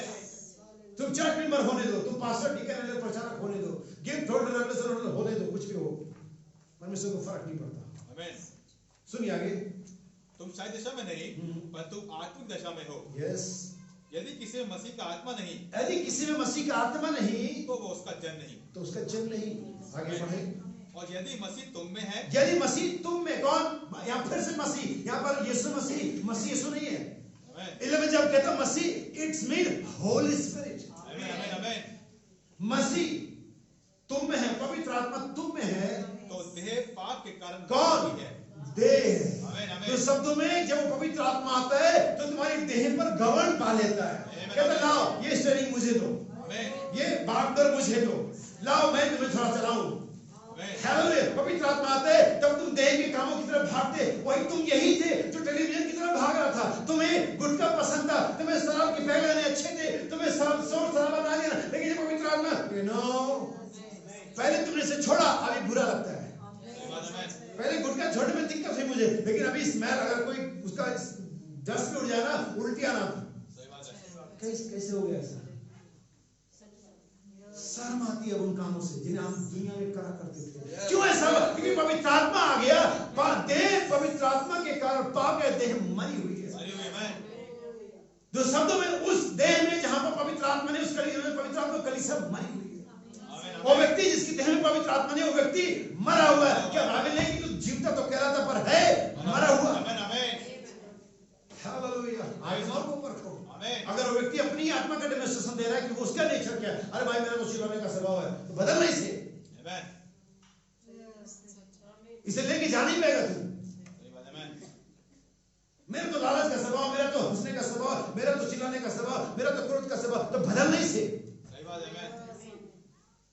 हालेलुया। पुराना लाए नया ले जाए, कंपनियां ऑफर दे रही हैं, यीशु मसीह दे रहा ऑफर, पुराना पवित्र आत्मा, पुराना अपना आत्मा ले, मेरा नया ले जाए। हम जाते ही नहीं लेते। आगे बढ़िए। देह पाप के कारण मरी हुई है, परंतु आत्मा धर्म के कारण जीवित है। धर्म के कारण जीवित है। वो आत्मा में धर्मी ठहरा। आत्मा धर्म के कारण, वो आत्मा जब आ जाती है, पवित्र आत्मा जब आ जाता है, तो हमारी आत्मा को एक अपनी आत्मा के साथ जैसे इनका ब्लेंड पहचानना। जैसे कि भाई बहनों ने को एग्जांपल दिया कि अगर आप लोहे को अंगारे में डाल दो, भट्टी में डाल दो, और जब लोहा गर्म हो जाता है, लाल हो जाता है, तभी आप लोहे में आग है या आग में लोहा है, पता नहीं चलता। पवित्र आत्मा जब आपके अंदर में आ जाता है, आपकी आत्मा के साथ मेल कर लेता, ब्लेंड कर देता है, तब समझ लेता है कि वास्तव में आप किससे डील कर रहे हो। ये वजह कि जब पवित्र आत्मा ने उस कलीसिया में जो डे ऑफ पेंटेकोस्ट इन्वेंट हुई, जब निर्माण किया गया, तो जब लोगों ने उनके साथ व्यवहार किया, वो समझ है उन्होंने उनके साथ व्यवहार किया और यीशु मसीह के साथ कर दिया। पौलुस से दमिश्क के रास्ते पर यीशु मसीह मिलता, तू मुझे क्यों सताता है? जो उसने उनको सताया, कलीसिया को सताया, समझ है कि कलीसिया को सताया और यीशु मसीह को सता दिया। पादरी को सताया यीशु मसीह। अच्छा मर्जी की बात देखो, पादरी को सताओ, पादरी से तो वही फिर आपको बताएंगे भाई साहब, और यीशु मसीह ने भी तो सहा था। अरे यीशु मसीह ने कुत्ता भी कहा था, तुम उसको भूल क्यों जाते बार बार? हमें अच्छा जो लोग ये कहते हैं भाई साहब आप तो यीशु मसीह ने भी, वो ये बताते हैं कि वो यीशु मसीह नहीं सताने वालों में है। वो ये बताते हैं कि वो यीशु मसीह की जगह पे नहीं है, जबकि कहते हैं उन्हें भी तो यीशु मसीह की जगह होना चाहिए, लेकिन वे कह के बताते हैं कि वो सताने वाले हैं। यीशु मसीह ने सहा था, यीशु मसीह को भी सताया, तुम भी सताओ, तुम भी सहो। तो वो यीशु मसीह की जगह में नहीं है, वो खुद बता रहे हैं। ऐसा कहना बंद करें। जो यीशु मसीह की जगह में होगा वो यीशु मसीह की सही करेगा, चाहे मैं हूं और चाहे वो आप हो। आइए हम आखिरी बात करें। सो आइए हम देखें आदम को आदम बनाया गया, आमीन, क्योंकि मैं आत्मा और देह की बात कर रहा हूं। आत्माओं को परखो। हम जानते हैं कि आदम जब बनाया गया तो उसके अंदर में दोनों थे, स्त्री और पुरुष दोनों थे। पति पास कहते हैं आदम नर और नारी करके बनाया, ओके। और लेकिन यूनिट एक ही था, यूनिट एक ही था, और स्त्री की आत्मा उसके अंदर में थी। और उस दिन जब आदम को बनाया गया, उस दिन भी हवा का नाम क्या था? आदम। अगर आप ध्यान से पढ़ेंगे तो हवा का नाम 3 बार चेंज हुआ। मैं इसे बता चुका हूं, फिर से बता। पहले हवा का नाम आदम था, फिर उसके बाद उसका नाम नारी हुआ, फिर उसके बाद उसका नाम स्त्री हवा हुआ। पहले आदम था, फिर स्त्री था, और फिर, लेकिन आदम हमेशा ही आदम था। हम बदलते वो ना कभी, उसके नाम की यीशु मसीह हमेशा यीशु मसीह है। कभी हम यूसुफ थे, कभी हम लौदुकिया थे, कभी हम फिलदेल्फिया वगैरह, लेकिन यीशु मसीह हालेलुया। सो ये बात यहाँ पर खत्म नहीं होती, बात यहाँ पर आगे चलती है कि जब वहां पर सारी चीजें जोड़े में बनाएगी, पैर बनाएगी, तो हर एक शाम आदम के लिए एक परेशानी थी। हर एक शाम आदम के लिए एक सैडनेस लेकर के आती थी, एक लोनलीनेस लेकर के आती थी, क्योंकि हर शाम हर जानवर अपने जोड़े के साथ चले जाता था, अपने घोंसले में, अपने झोपड़ी में, अपने डेन में, जहां भी उनका, और लेकिन आदम अकेला रह गया। कुछ दिन मेरे भाई एक प्रवीण पाठक के मुंबई से मेरी बात हो रही थी, उनका फोन आया था अभी कुछ दिन पहले, और ऐसे फोन आते रहते कि मैंने आपका वैसा सुना, बहुत अच्छा लगा वगैरह वगैरह। तो फिर उससे बात हो रही थी, मांगने के विषय बात हो रही थी कि बाइबल कहती मांगो। तो मैंने कहा बाइबल में मांगने के 3 कंडीशन है, मांगो तो दिया जाएगा, तुम्हारा पिता मांगने से पहले, और फिर एक कंडीशन है मांगते हो पाते नहीं। तो कौन सा वाले में कि तीनों अलग अलग बिलीवर अलग अलग कंडीशन में है। जब परमेश्वर के पुत्र के तौर पर स्थापित हो जाते हैं, आप परमेश्वर के पुत्र जब होते हैं, तभी आपको मांगने की जरूरत नहीं है, क्योंकि पुत्र के मांगने से पहले पिता। और आदम हर समय हर शाम सैडनेस अनुभव करता था, लेकिन एक दिन परमेश्वर ने कहा, आदम ने नहीं कहा प्रभु देखते हैं मैं शाम को बड़ा बोर हो जाता हूँ, कोई बनाओ ना। प्रभु कहीं देखो ना किसी का लिसा में मेरे लिए कोई जोड़ीदार मिल जाए। आदम ने कहा दुआ करी, मांगा नहीं। परमेश्वर ने कहा आदम का अकेला रहना अच्छा नहीं, वो पुत्र था और उसकी रिक्वायरमेंट परमेश्वर जानता है, तो पुत्र को मांगने की जरूरत नहीं है। लेकिन आप पुत्र की कंडीशन में, कलीसिया कंडीशन में मांगते रहिए, और मांगेंगे तो मिलेगा, ऐसा नहीं है, नेगेटिव ना ले। लेकिन एक दिन यही कलीसिया पुत्र बन जाएगी तो आपको मांगने की जरूरत नहीं पड़ेगी। लेकिन वे लोग जो और लोग हैं जो मांगते हैं, लेकिन पिता की इच्छा के अनुसार नहीं मांगते, वो तो अपनी इच्छा के अनुसार मांगते हैं, फ्लैश के अकॉर्डिंग मांगते हैं, अपनी डिजायर, देह की इच्छा के अनुसार। सो आदम को गहरी नींद में डाला और हवा को बनाया, बल्कि एक हवा नहीं बना, स्त्री बनाई। आप जानते हमारा भाई बहन क्या कहता है? हमारा भाई बहन कहता है कि वहां पर वो स्त्री जो बनाई गई थी वो स्ट्रक्चर के लिए स्त्री नहीं थी, इसके लिए उसका नाम स्त्री नहीं पड़ा कि उसकी देह स्त्री जैसी। मुझे साफ साफ कहने दीजिए, बाइबल में स्त्रियों के बारे में 2 हवाले दिए। तो वे मैं बता चुका बहुत पहले कि एक शराब खाने में, बियर बार में एक टेबल थी, इस पर लिखा था for the reserve for gentle women, सब महिला की। भाई बहन कहते सब महिला शराब खाने में जाएगी क्यों? लेकिन दूसरा एक भाई बहन कहते हैं कि हो सकता है कि एक स्त्री जिसके बाल कटे हो, और भाई बहन ने ऐसा प्रैक्टिकली वास्तविकता में अनुभव कि एक चर्च में गए और एक बहन थी जो बड़े टाइट कपड़े पहने, जिसके बाल कटे थे और शायद ऑर्गन बजा रही थी, लेकिन भाई बहन के पास जो गिफ्ट था उसकी तरफ जाके महिला भरी थी। उसके अंदर एक अच्छी आत्मा थी। आप लोगों ने अगर इस संदेश को पढ़ा, इस वाक्य को पढ़ा, उसके अंदर इसका मतलब ये नहीं था कि ड्रेस क्या है और बाल क्या कटे हैं। लंबे बाल आपको मसीही नहीं बनाते, भली आत्मा नहीं बनाती। लंबे बाल सिर्फ अधीनता की चिन्ह है। अगर आप अधीन नहीं, आप कितने भी लंबे बाल हैं, कोई फर्क नहीं पड़ता। बाइबल ने वहां पर आत्मा के बारे में और देह के बारे में डिफाइन करते, लेकिन अगर जब उसमें सच्चाई प्रकट होती है तब देखियो क्या रिएक्ट करती है। और ऐसे बहुत सारे लोग हुए जो बाइबल के आलोचक थे, विरोधी थे, लेकिन जब बाइबल ने बात आरंभ किया, उनके साथ डिस्कशन किया, कन्वर्सेशन हुआ, सडनली वो कन्वर्ट हो। और तब बाइबल कहते हैं कि ये लोग भले लोग थे, लेकिन किसी और आत्मा के चंगुल में थे। अब यहाँ पर समझने का मेरा कोशिश करना, आदम को गहरी में डाली और एक देह को बनाया। और बाइबल नबी कहता है कि भाई बर्नम ने उस स्त्री वाली आत्मा को जो आदम और हवा नर और नारी करके बनाया गया था। अब बहुत से लोग भाई बर्नम को कैसे मानो स्त्री वाला आत्मा डालो, अरे बाइबल लिखा है नर और नारी करके बनाया गया, तो नर तो हराई अलग, नारी वाली आत्मा हवा में डाल दी या उस स्ट्रक्चर में डाल दिया, इसीलिए तो नारी हुई। इसलिए नारी नहीं हुई कि उसके पास स्तन थे, ब्रेस्ट थे, इसके लिए नहीं नारी हुई। ध्यान समझना, मुझे कहने दो खुल करके ताकि आप समझ आपके दिमाग में आ जाए। इसके लिए नारी हुई क्योंकि नारी वाली आत्मा जो आदम में पहले से थी, नर और नारी करके बनाया गया था, वो आत्मा इसमें डाली गई, इसलिए नारी हुई। देह के लिए नारी नहीं हुई, आत्मा में नारी हुई। इजराइल कहते हैं आप वास्तविकता में अगर किसी पुरुष को औरतों से हरकत करते देखे और औरतों को पुरुषों से हरकत करते देखे तो मेडिकली हो सकता है कि मेल और फीमेल प्रमाणित हो जाए, लेकिन बाइबल का वो कभी प्रमाणित नहीं होंगे, उनकी आत्मा में गड़बड़ी है। क्या समझ पा रहे? तो जो आदम में से निकाला गया वो क्या था? स्त्रीण आत्मा, फीमेल स्पिरिट निकाल करके उस स्ट्रक्चर जिसको परमेश्वर ने बनाया था उसमें डाले, और इसके लिए उसका नाम क्या पड़ा? नारी। तो उसको नारी कौन बना रहा था? देह आत्मा। ओके, यहां तक मैं सोचता हूं क्लियर हो गया।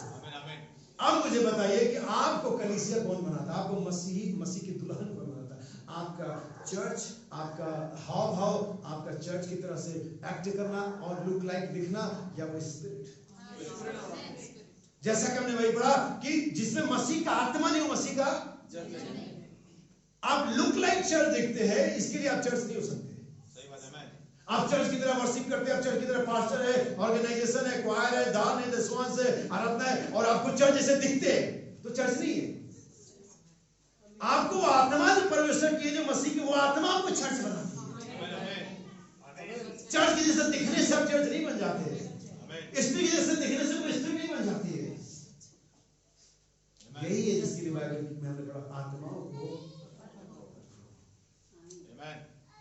बहुत सी आत्मा निकल पड़ी, लेकिन प्रभु का धन्यवाद, बहुत सी आत्मा के साथ साथ पवित्र आत्मा भी स्वर्ग से निकल चुका है। पवित्र आत्मा ने स्वर्ग से उड़ान को भर लिया है, हालेलुया। और वो ऐसे यहाँ पर अभी भी मंडरा रहा है कि मैंने पवित्र आत्मा का पहला उल्लेख मैंने बाइबल पढ़ा, जो पवित्र आत्मा का पहला सीन मुझे नजर आया, वो ऐसा कहता है और गहरे जल पर आत्मा मंडराता था। हालेलुया। ऐसे क्या करता था? मंडराता था। किस लिए मंडराता? ताकि कहीं पर लैंड कर सके, कहीं पर आ सके। आज मैं कहता हूँ यीशु मसीह का आत्मा, पवित्र आत्मा यहाँ पर मंडरा रहा है। ठीक है, जैसे आदमी मंडरा था, ठीक वैसे जैसे पेंटेकोस्त के दिन मंडरा था, आज वही आत्मा मंडरा रहा है और किसी एक ऐसे को ढूंढ रहा है जहां पर लैंड कर सके और कह सके एक मैंने और पा लिया, मैंने शैतान की अधीन बाटका से एक बार और अपने दुल्हन को निकाल लिया। शैतान ने एक बार एक हवा को परमेश्वर की बाटका से निकाला था। परमेश्वर तब से ये काम कर रहा है। परमेश्वर तब से काम करे कि शैतान के दिल की वाटिका से जिसको चाहता है निकाल लेता है, जिसको चाहता है निकाल लेता है। आजा, मैं तुझे निकालता हूं, शैतान को नहीं पाएगा। हालेलुया। आज हमारा भाई उसमें से एक है, आज आप उसमें से एक है जिस परमेश्वर ने शैतान की वाटिका से निकाला और अपने वचन में स्थिर किया। मैंने एक और को पा लिया। हालेलुया। क्या समझ पाए? परमेश्वर ने आदम को गहरी में डाला, ऑपरेशन देने से पहले एनेस्थीसिया दिया, और जब एक समय आया आदम फेल हो गया, क्योंकि वो शायद ऐसा लेडी कह रही कि जो ऑपरेशन के द्वारा बच्चे पैदा जो दर्द वो नहीं कर सकती, जो दर्द में कैसे सरवाइव करना नहीं जानते, क्योंकि एनेस्थीसिया सूंघ गया है। लेकिन जब परमेश्वर ने ओरिजिनल सीड को लेकर के आया, जिसका नाम यीशु मसीह था, जो दूसरा आदम था, उसे कलवरी पर कोई एनेस्थीसिया नहीं दिया। बोला पहले वाले को दिया, फेल हो गया, अभी इसको भी तो कहीं भी फेल हो जाएगा। अभी कोई एनेस्थीसिया के बिना ऑपरेशन चलेगा। एनेस्थीसिया वाले बिलीवर बेहोश हो जाते हैं, पीछे हो जाते हैं, फेल हो जाते हैं, जो प्रॉब्लम को फेस नहीं कर सकते, जो फेस टू फेस नहीं कर सकते, वो फेल हो जाते हैं। लेकिन जो दर्द जिल्लत बर्दाश्त कर सकते, बेइज्जती बर्दाश्त कर सकते, जो वचन की खातिर टिके रह सकते, वही जय पा सकते हैं। हालेलुया। वे लोग जय नहीं पाएंगे जो हर्ट हो जाते हैं, जो बहुत जल्दी हाइब्रिड कुत्तों, हाइब्रिड पौधों की तरह मुरझा जाते हैं। एक देसी को कोहरा आने दो, टेम्परेचर माइनस में जाए तो वो 4 दिन दिखेगा, लेकिन 5 दिन फिर से फुसिलाते आ जाएगा। लेकिन एक हाइब्रिड को देखो, रोज उसको हीटर के सामने केयर करने दो, फिर भी शायद तो बच गया तो ठीक है, नहीं बचा तो क्या ही हो गया। वैसे आत्माओं को परखो। आपकी देह किसके द्वारा गवर्न हो रही है? बस समाप्त करते 2 यहोशू काले, बाकी 20 नबी के उनके पास भी 5 इतनाएं थी, उनके पास भी 5 इतनाएं थी। मैं शरीर की बात नहीं करूंगा, लेकिन दोनों मिले हुए हैं। उनके शरीर में भी टेस्ट था, और ये मन्ना को खा करके जो धनी के सामने मुंह उठा गए हैं, यानी कि टेस्ट, ये किसकी सेंस है? हमारी जुबान की, देह की। और उनके पास एक मेमोरी थी जो हमारी आत्मा का एक सेंस है, याददाश्त। क्या मिस्र में कब्रें ना थी? इससे अच्छा तो मिस्र में गुलामी कर लेते। उनको गुलामी पसंद है, उनकी आत्मा में गुलामी का दंश है, श्राप है, उनको गुलामी पसंद है। लेकिन यहोशू कालेब ने एक ही बात सोचा, एक ही बात कहा, हम जो भी है इधर खाने को है नहीं है, सूरज समय से उगता नहीं उगता है, हमारे पास अच्छा एजुकेशन है नहीं है, जो भी है जैसा भी है, एक बात तो है, हम आजाद हैं। हमारे पास अपना प्रार्थना का समय है, कोई फिरौन का कॉल नहीं आने वाला, कोई सिपाही नहीं आने वाला, कभी हम ईंट पत्थर के हम आजाद हो गए। उनके पास मेमोरी थी, नबी के तो उनकी मेमोरी दुष्ट आत्मा द्वारा नियंत्रित हो रही थी। उनको लहसुन और प्याज याद आए, उनके पास मेमोरी थी। अब उनकी मेमोरी को कौन गवर्न कर रहा था? दुष्ट आत्मा। उनको इसलिए उनकी मेमोरी में क्या थी? लहसुन और प्याज, गुलामी, मिस्र की सेवा।